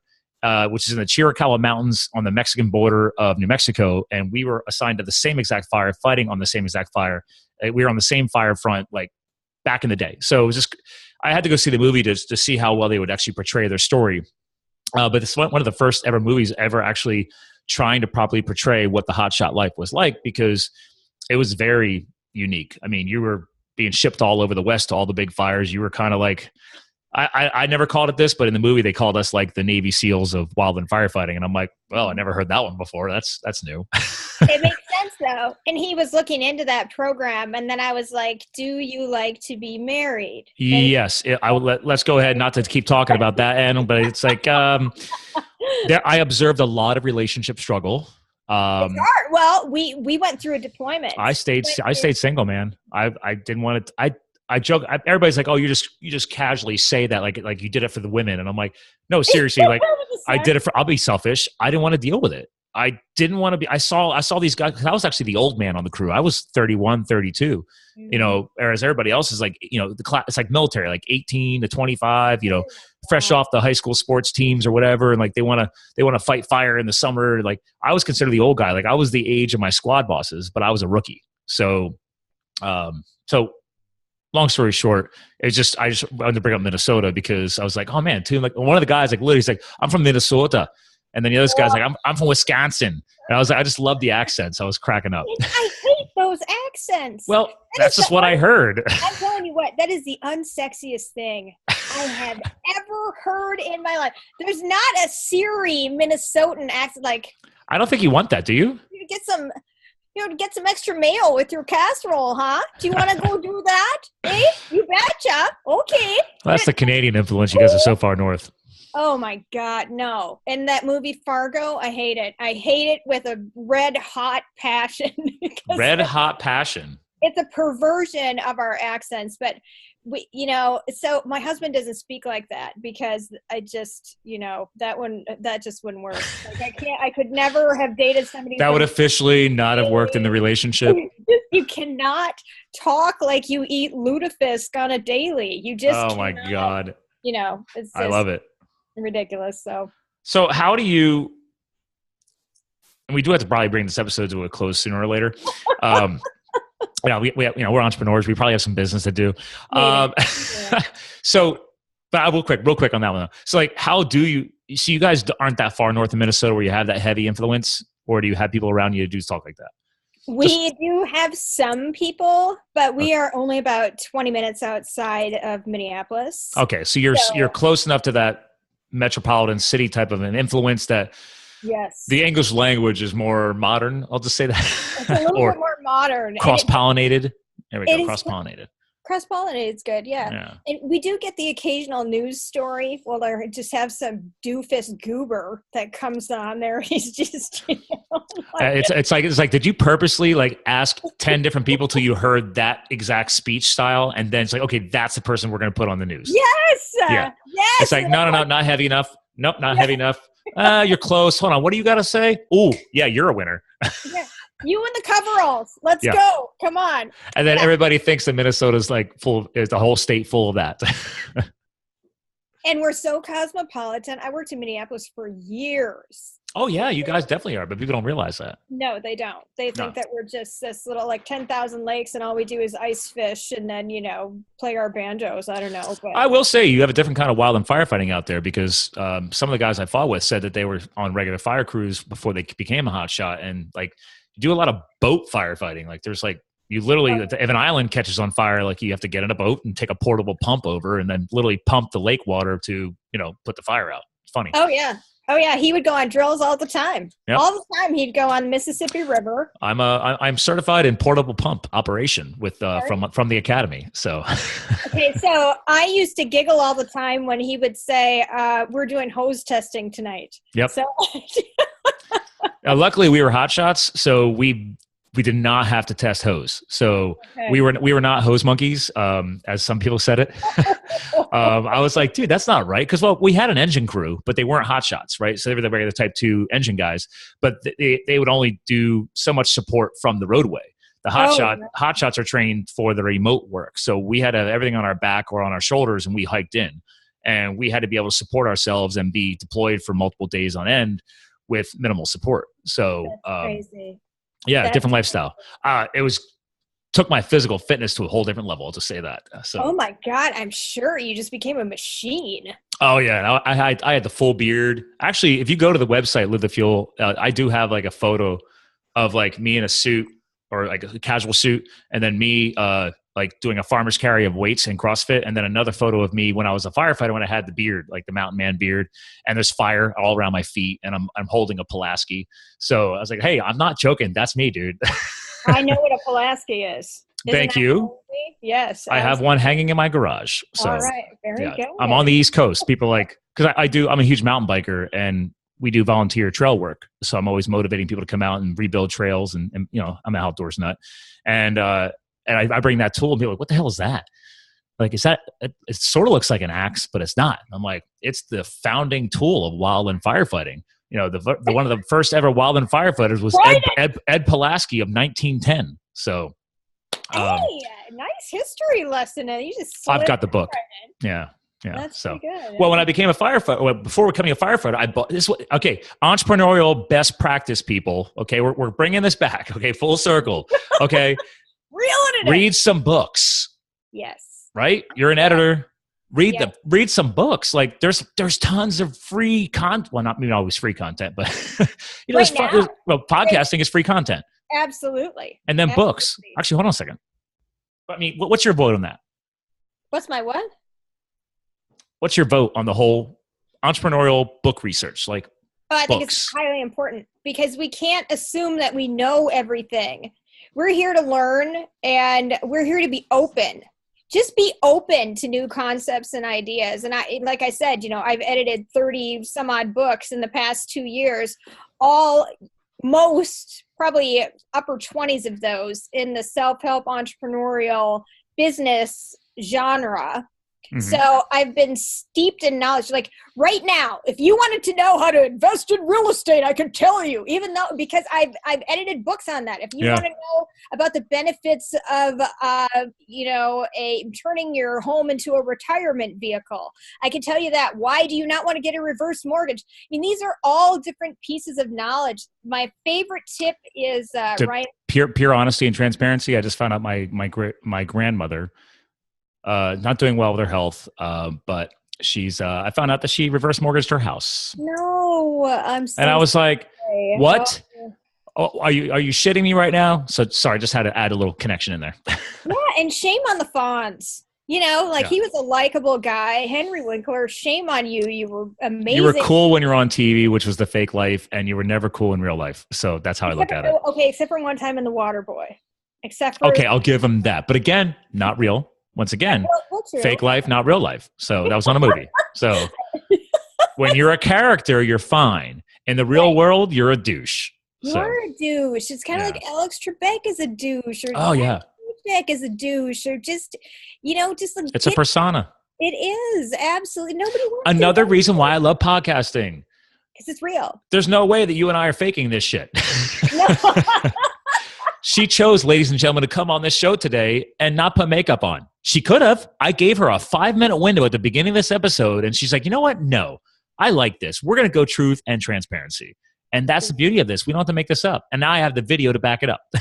That's right. And go first. Go first. Yeah. If you go first, it emboldens other people to go first. So I hope other women see this and go, you know what? I don't feel like I have to put a face full of makeup on today. I don't find that attractive, actually.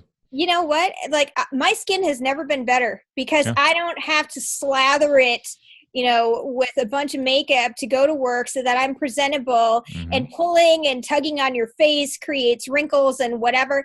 And so if you just leave your shit alone, it's amazing. It's just amazing. Well, it goes back to health and wellness. It's like, okay, we focus so much on the inside of our body, we forget about the outside of the body. Like the nutrition company that I work with, I don't know enough about the external stuff, but they finally a couple of years ago launched a whole like chemical free, all natural, freaking lotion stuff line. I don't know.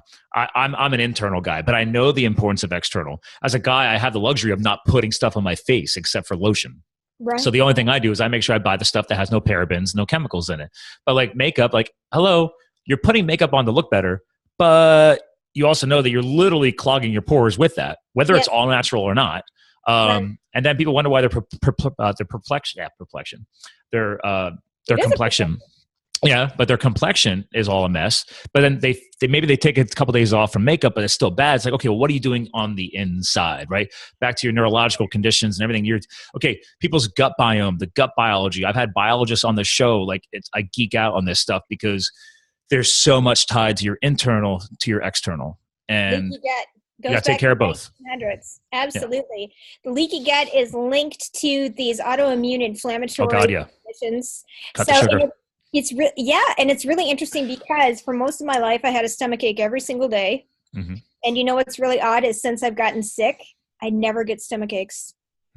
It's really odd. So it feels like it permeated finally into my system. Yeah, it's gone beyond. It's outward. gone beyond. Cross that blood barrier or that stomach lining barrier, whatever the case is. So it's, I think there's a definite connection. We don't know enough about it. So, if we can stop progression by changing our diet and things of that nature, then why wouldn't we do that? Yeah. It just makes sense. I agree. So, yeah, absolutely. It's all about learning and being open. So real quick, before we close out the episode, talk about the power of books. And we talk about firefighting real quick. So one of the books that I first read that I was hinting at is called Year of the Fires. Nice. And this is story from 1910. So the first year that I became a wildland firefighter was the 100th anniversary of the creation of wildland firefighting. Wow. Symbolic? Yeah. You liked it, didn't you? I have the sticker on my coffee mug. Oh, that's awesome. They gave me this sticker in my fire academy, and I held on to it until literally this year. And when I got my first ever Yeti mug, because Yeti's amazing, I slapped that puppy right on there.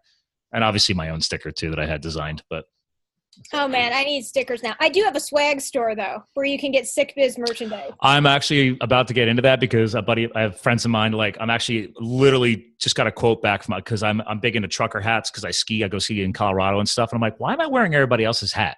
Like I need to get a cool embroidered Live the Fuel Fire off center on the front of the cap, maybe have some health. And I don't know. I'm working on a hat design right now. And and also I found out that Yeti Mugs does custom branding store. So I have another Yeti mug, not like this, that literally has the Live the Fuel logo emblazoned on the freaking mug. Like they print it at the factory onto the mug. That's amazing. Yeah. So there's another new branding tip is you can get your logos on pretty much anything. So totally. And when I have a podcast guest on, I'm going to start giving out T-shirts. That's what the stickers were for, actually. Yeah, exactly. So that we can just all tie in the branding and build the awareness at the same. Stickers. I will wait for my sticker.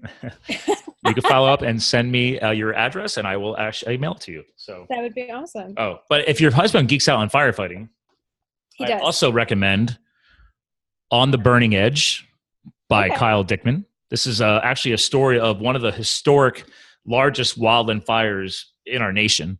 But then he actually, this guy wrote about it before, but this book was released right after the Yarnell Hill fire where Granite Mountain hotshots were killed, that this new movie was now made about called Only the Brave. So, and then actually this is now the first ever in the federal government female fire superintendent. So I met her in my academy, and then I found out her name is Shauna LaGarza, and she worked her way up through wildland firefighting. And boss chick, man, like don't mess with this woman. She lost her husband to suicide. He was firefighting was such a hard lifestyle for some people, and he ended up committing suicide with a shotgun, as crazy that is. So this goes back to, again, people that are risking their lives for a career. Like I only did it for 2 years. So I honor, this is a big piece of who I am and who my brand is. This is where Live the Fuel came from. Like Live the Fuel is an acronym. It stands for Live the Fired Up Epic Life, because I spent years living to Ernest Hemingway's quote of live life to the fullest. And then I said, all right, I just started posting motivational content years ago over Facebook and stuff. And then I'm like, wait a minute, I'm a marketing guy. Maybe I should get back into create my own brand. And now fast forward to where we are today, it's still going. So you made it yours. Exactly. You customized it before customizing it was a thing. Yeah. And the reason why, and you definitely are worthy of this sticker, but the reason why I use blue and white in my logo is because those are the two hottest flames that are in existence, right? You're burning white hot, you're burning like blue, like it's way beyond the traditional color spectrum of like yellow, orange, and red. So that's why I chose those color schemes too. Oh, trust me, I am very well versed in the colors of flames. I knew you'd appreciate that. Yeah, so I totally can appreciate that. Yeah. That's awesome. Thank you for serving, and thank you for helping people. That's awesome. Well, and your husband still does, right? Well, he retired. Oh, okay. Because he wanted to spend more time with his family. And in particular, he was worried about me because he was racing. He was always on call. That's a good man.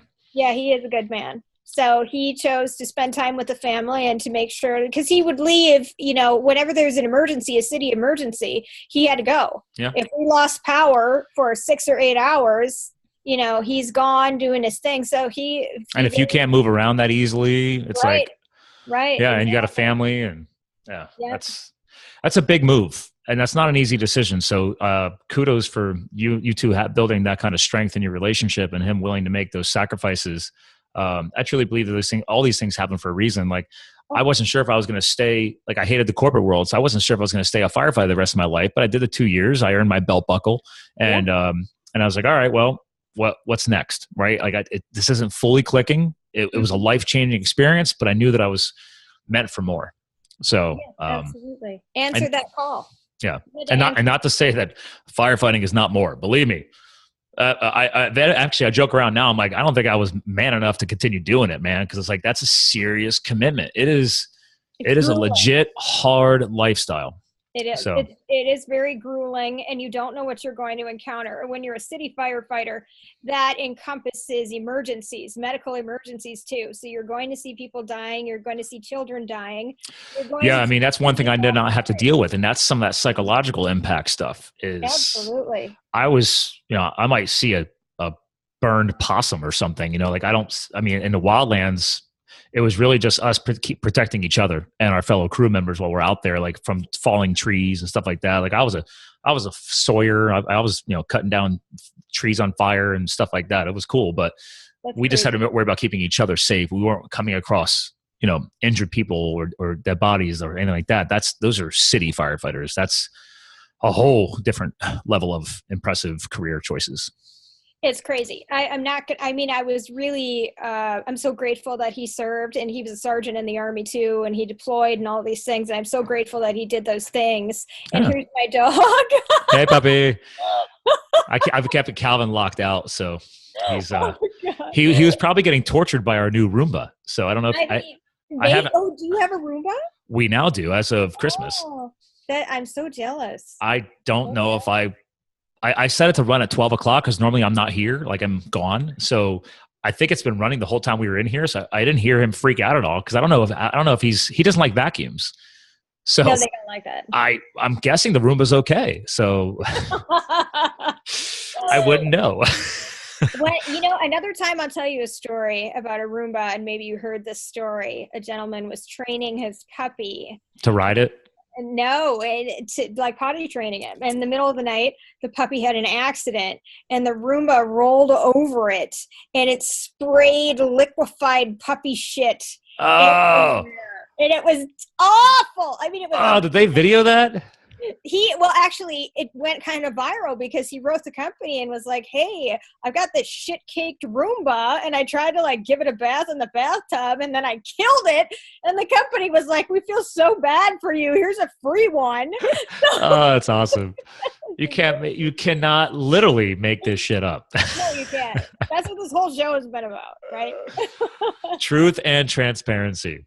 100%. I love your messaging. This has been great. Yeah, I've had a blast. Well, listen, for the podcast piece, we should probably bring this to the end, and then I'll give you a proper goodbye off the video content because I always like that to run a little longer. But you've talked about so much, and to bring this back to the messaging of Sick Biz and who you really are and what you're standing for, I always have my honored guest co-host like yourself close the show out with some final words. So you've shared so much, and this is stuff that I put into the blog content, for the final words of the episode. But what is, I guess, the all-encompassing message that you're trying to leave behind here? Like, is there a closing statement, quotes? I don't care, man. Like, whatever you want to close the show out with that helps people understand more about Hilary, Sick Biz, etc. Sum it all up. It's a company I created for you. It's a collaborative community of people to let you know that you're never alone. And we are working together with our entrepreneurs to build this company. That's why it's such a unique offering, because it is not one CEO or founder saying, I'm going to do this. It is droves of people coming in and saying, I need this thing. I need this service support. I'm suffering over here. I need mindset help. I need financial help. I need help writing a business plan. This is your company. If you are a sick or chronically ill, entrepreneur going through treatment, or you're a disabled entrepreneur, this is your company. Wow. Powerful messaging. I love that. And actually, real quick, as I close the show, hang tight, Hilary. I want to give you a proper goodbye off of the podcast air. But again, just to share it again, guys, to the video feed, this is sickbiz.com. Make sure you follow her. Make sure you follow the site. If you know people that are living with a chronic condition, this definitely sounds like a resource for them. So share. This is the power of sharing. This is when you want to be sharing. This is where you want to get people out there following. They're on Facebook. They're on Twitter. You got the website right here, sickbiz.com. Check her out. And obviously stay tuned for the book launch in 2018. Exciting new news. So again, ladies and gentlemen, that's another powerful Live the Fuel show. Yes, we went a little long, but this happens all the time. So again, this is what we're all about. We're trying to keep reminding you guys to keep living the fired up epic life. And we'll talk to you guys again soon. Happy New Year in 2018. Peace. And you're free of the pod. That's excellent. What a great show. You are such a natural. Oh my gosh. As my fiance says, she's like, well, it's the perfect hobby for you because you can't shut up. And, we need to be embracing who we are. And I have no problem channeling my natural talents. Good for you. Good for you. And there's no self-judgment with that. I'm going to help you write that book. What's that? I'm going to help you write that book. I'm going to ride your ass and help you write that book. I've helped. You know what, dude? Here's the thing. The woman who talked to me about it, she got me all fired up and inspired. And then she goes and says, okay, well, so listen, she's like, you've already got like over 100 podcasts out. And so at first she's like, you could literally just hire me and I'll just go back and listen to all the shows and pull content out. Because she's like, I guarantee you probably have a book just like we did today, like these casual little mentions of the firefighting piece. She's like, you probably already have a book at least. So she's like, you've already got the content out there. You just got to get it down on paper. And I said, okay. And then she's like, so that'll be $1,000. And I was like, what? I was Did like, she dude, say $1,000 or $8,000. And that's too much. And I was like, I'm not gonna say her name, but I love her. She's a sweetheart. But I was like, what? I told you that if I launch a book about this lifestyle transformation, and this is, you didn't know this, but I don't want to make money off of it. Mm-hmm. Any money generated from this book, I actually want to give back to firefighters. So the story of the transformation of where I came from, how I grew up, farm kid, going corporate, chasing the corporate dreams, finishing his degree finally on nights and weekends, then saying screw it all and going to be a firefighter, and then coming back and then just trying to figure out life again, and then trying to figure out this entrepreneurial thing. Like there's a whole story there, right? But part of it is that I'm a huge high energy, positive, motivational, mindset, inspirational. That's me. That's what I want to get out into the book. and obviously share where I came from and part of that, adventure, because I loved it and it was life-changing, but also just to kind of inspire people, like they don't have to do that. If they want to, great. If that becomes like a little how-to guide for some people who ever want to maybe inspire them to go be a hotshot, cool. But if nothing else, I just want people to freaking start taking action in life, because I'm not some multimillionaire yet. But it's like, if I was going to launch a first ever book, that's what I want it for. So it's like, if I spend $8,000 to you of money that I don't have, that's $8,000 less dollars that I have to generate to create, not-for-profit income to get back to, not-for-profits, which is the whole point of the book. So it's like, I'll get back to you. There's ways to do that. I'm working with one gentleman right now, Raul Villaches. And that's a fancy name. It's a very fancy name. Raul. And he is literally, we set up conversations and talk to each other. And he has 10 chapters. And so we're going to have like 10 or 15 conversations, and they're all transcribed. And then I take what we talk about, which are very structured conversations, and I put them in his book, and I create that draft. That's what she said. She said that's the other thing that she does is like they record. Conversational session. Or this is like, there's so many different packages. There's so many different ways to do that. I even told her, I was like, do you have a scenario where if the book is successful, then I guarantee you a percentage of the sales? Like, I don't know. I was like, this is all new to me. I was like, the book is not my primary business. That would be a side project that I want to give back with the book. So I wanted to see it become successful on Amazon and everything else, but just to bring light, not to me, but to that story, and to get people to create change, right? Like I even have a tagline.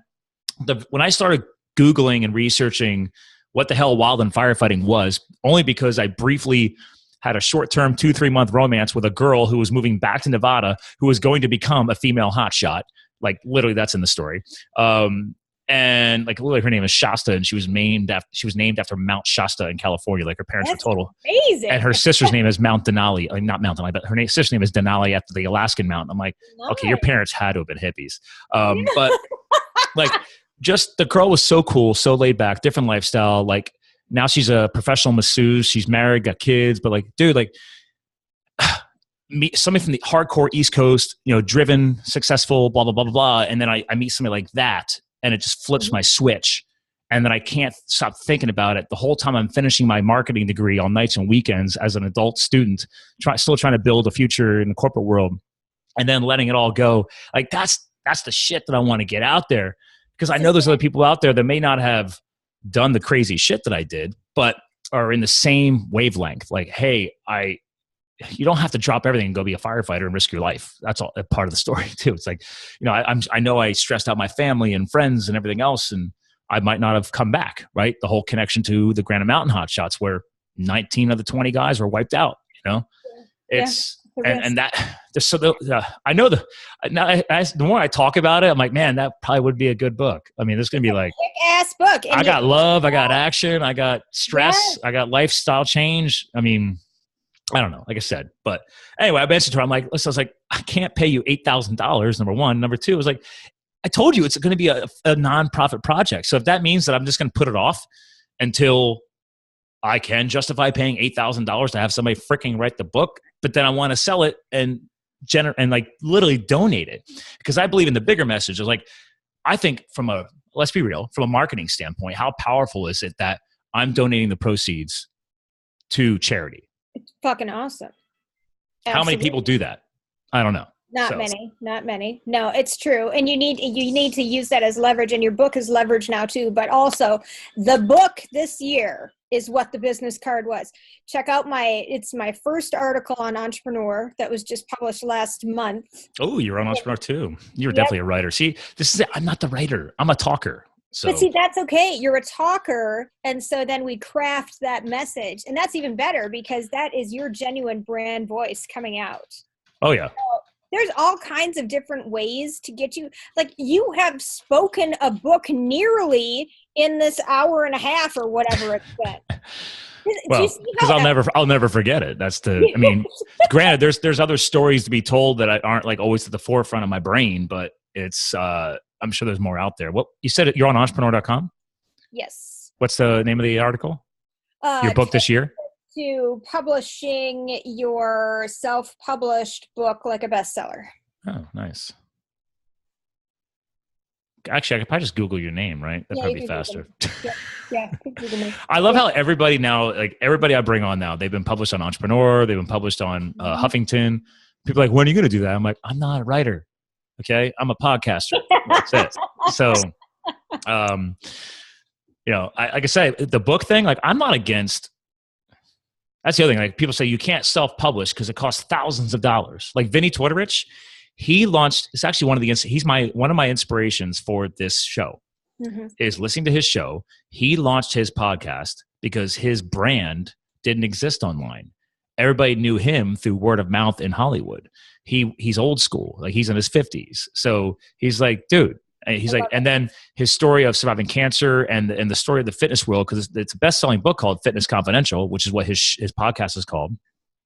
So a very famous writer for movies is his friend, and he helped him co-write the book. I'm blanking on his name, but he's like, then other people said, listen, why don't you launch a podcast and grow your brand that way, and then your podcast will help sell your book. I was like, well, that was interesting. So that kind of inspired me to kind of take action on this. I'm like, what if I'm supposed to launch a podcast? And then what if eventually that becomes one of my primary marketing platforms that I could do whatever I want with, like getting around to telling my story of the firefighting? I don't know. Why don't you take 10 to 15 of your episodes that are most pivotal for you? Because you could, with all the podcasts that you've done, you could have a series of books. You can't jam pack all of that stuff in there. So if you take, you see, the publishers told Vinny the same thing. They said he had more than one book. So he said, screw you, and published it as one book. Because he's like, I'm not trying to make money and launch all these books. He's like, this is my story. This is the way I wrote it. So then, and literally the guy who helped him write it, freaking Dean Lorey. So you need that. That's crazy. So you need that, though. That's the name. Because Vinny's the same way. He's like, Dean basically started telling me, like, listen, man, while you're going through your cancer treatments and everything else, just start writing stuff down every single day and email me a Word document. And he's like, I'll put it all together. And that's what Dean did because he's his friend and he wanted to help Vinny get the story out there. And then obviously Dean's name is on the book. You know, Vinny's name's on there, Dean's on there because Dean helped him co-write the book. And you know how easy this would be for you? You take those podcasts, you send them into rev.com, have them transcribed or another transcription service. I've heard about Rev. Yeah. Yep. They're $1 a minute, I believe. So basically throughout the year, I just start saying maybe once a month or a couple times a month, I say, okay, well, let's take this hour-long show and rev it. Yep, absolutely. And that's 1 or 2 chapters of your book. Before you know it, in like 2 or 3 months, you've got your entire book transcribed. We write your intro. You get an influential person to do your foreword. We get your bio all correct up. You know, these are things. And when you read the article, there are things you don't skimp on. You don't skimp on an editor and you don't skimp on your cover. So you don't have to go with a traditional publisher. You don't have to send out query letters and all that stuff. Oh yeah. Like I said, Vinny's self-published. I couldn't believe it. But then again, he's a trainer to the stars. You know, he had some money. He's also, he's actually with one of the original James Bond models. Like, no way. Yeah. He's like, yeah, I totally leveled up. He's like, I don't know how I pulled that one off. Why is this not coming up? Oh, here we go. The entrepreneur one.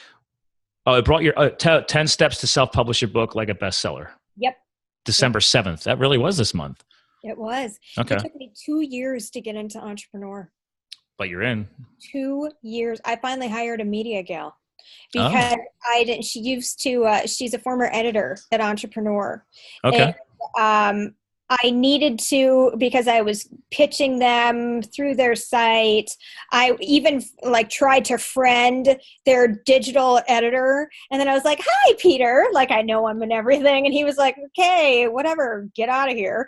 So you have to just keep working at that goal. But 2 freaking years to get into this magazine. There's Vinny. Oh, that's him. Yeah. I feel like I know him. Like I said, I mean, he's Vinny. I feel like I know him now. I feel like I know his name. Yeah, but right there, man, like Dean Lorey, boom. Yeah, I'm not familiar with him. What did he write? Dean Lorey? Like movies and shit. Like Dean Lorey is like a big name in Hollywood. So I'm totally Googling that. yeah, it's, hold on. If I bring up his photo, he's an American writer. Hold on.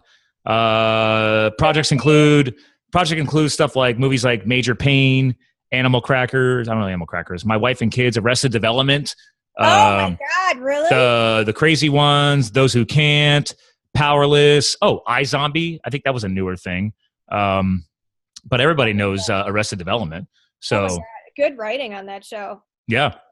So he's that guy. So he's all over IMDb, and there's a Wikipedia, and but he's a Emmy nominated screenwriter. So yeah, Dean Lorey, man. That's awesome. Actually, hold on. If I bring this up, I know you might even recognize his face. There you go.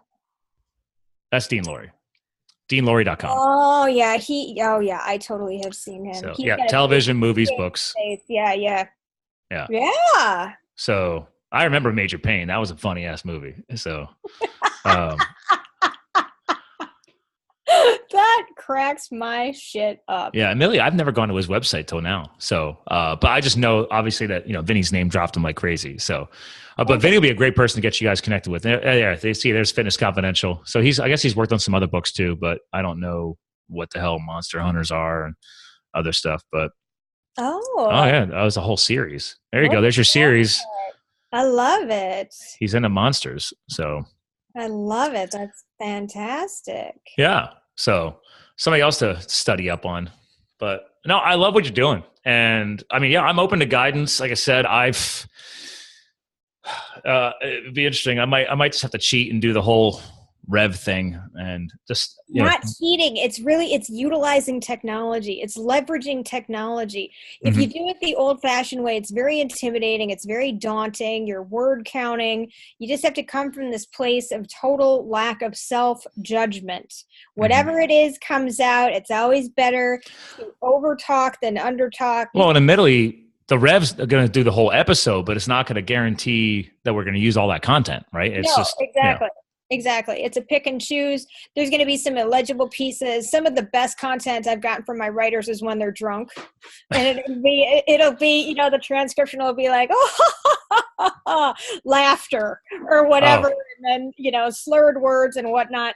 So, but the point is, like you talk about, to just do it. That's your fire.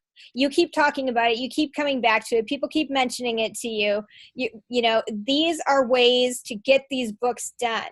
You want to keep advancing and rising and progressing through the ranks. You have to have a book. Yeah. And not like you said, and the book is not like, and we're going to go to the bestseller list and then we're going to live in a cabin. I don't care about any of that. I mean, that'd be cool if it goes there. It's leverage. It's leverage. Oh, my husband walks in. Hi. We're off the air now. Hi. Yeah, he's the man. He's the man. What is this? Oh, you went grocery shopping. Love that man. Isn't he amazing? Oh, yeah.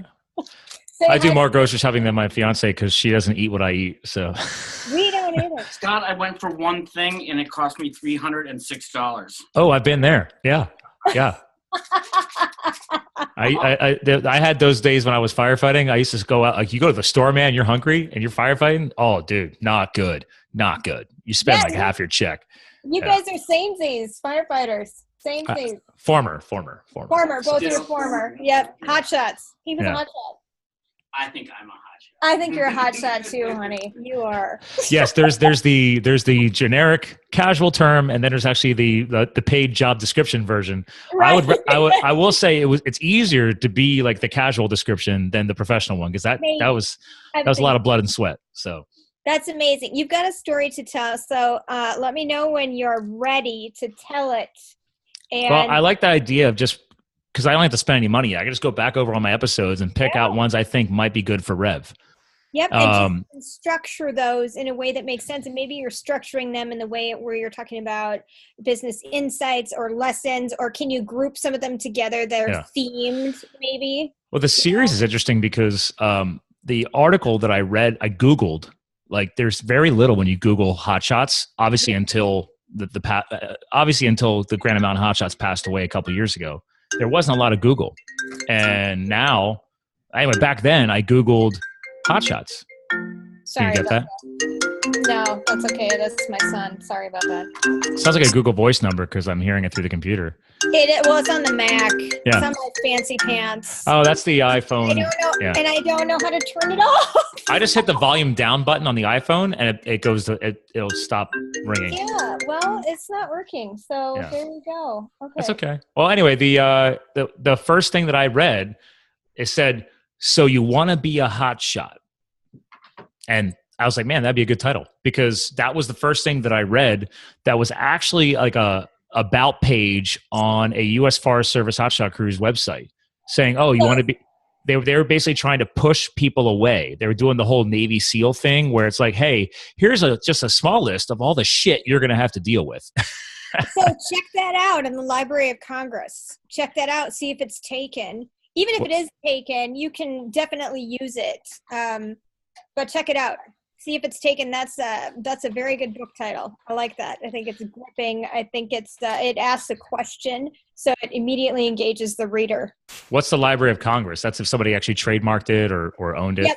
Yeah, Exactly. Okay. Yep. You got to see if it's out there first, even if it is. I'm working with an 87-year-old woman right now, who is, oh crap, is it her birthday today? Oh my God, I think she's 88 today. But anyway, she's writing about love and murder.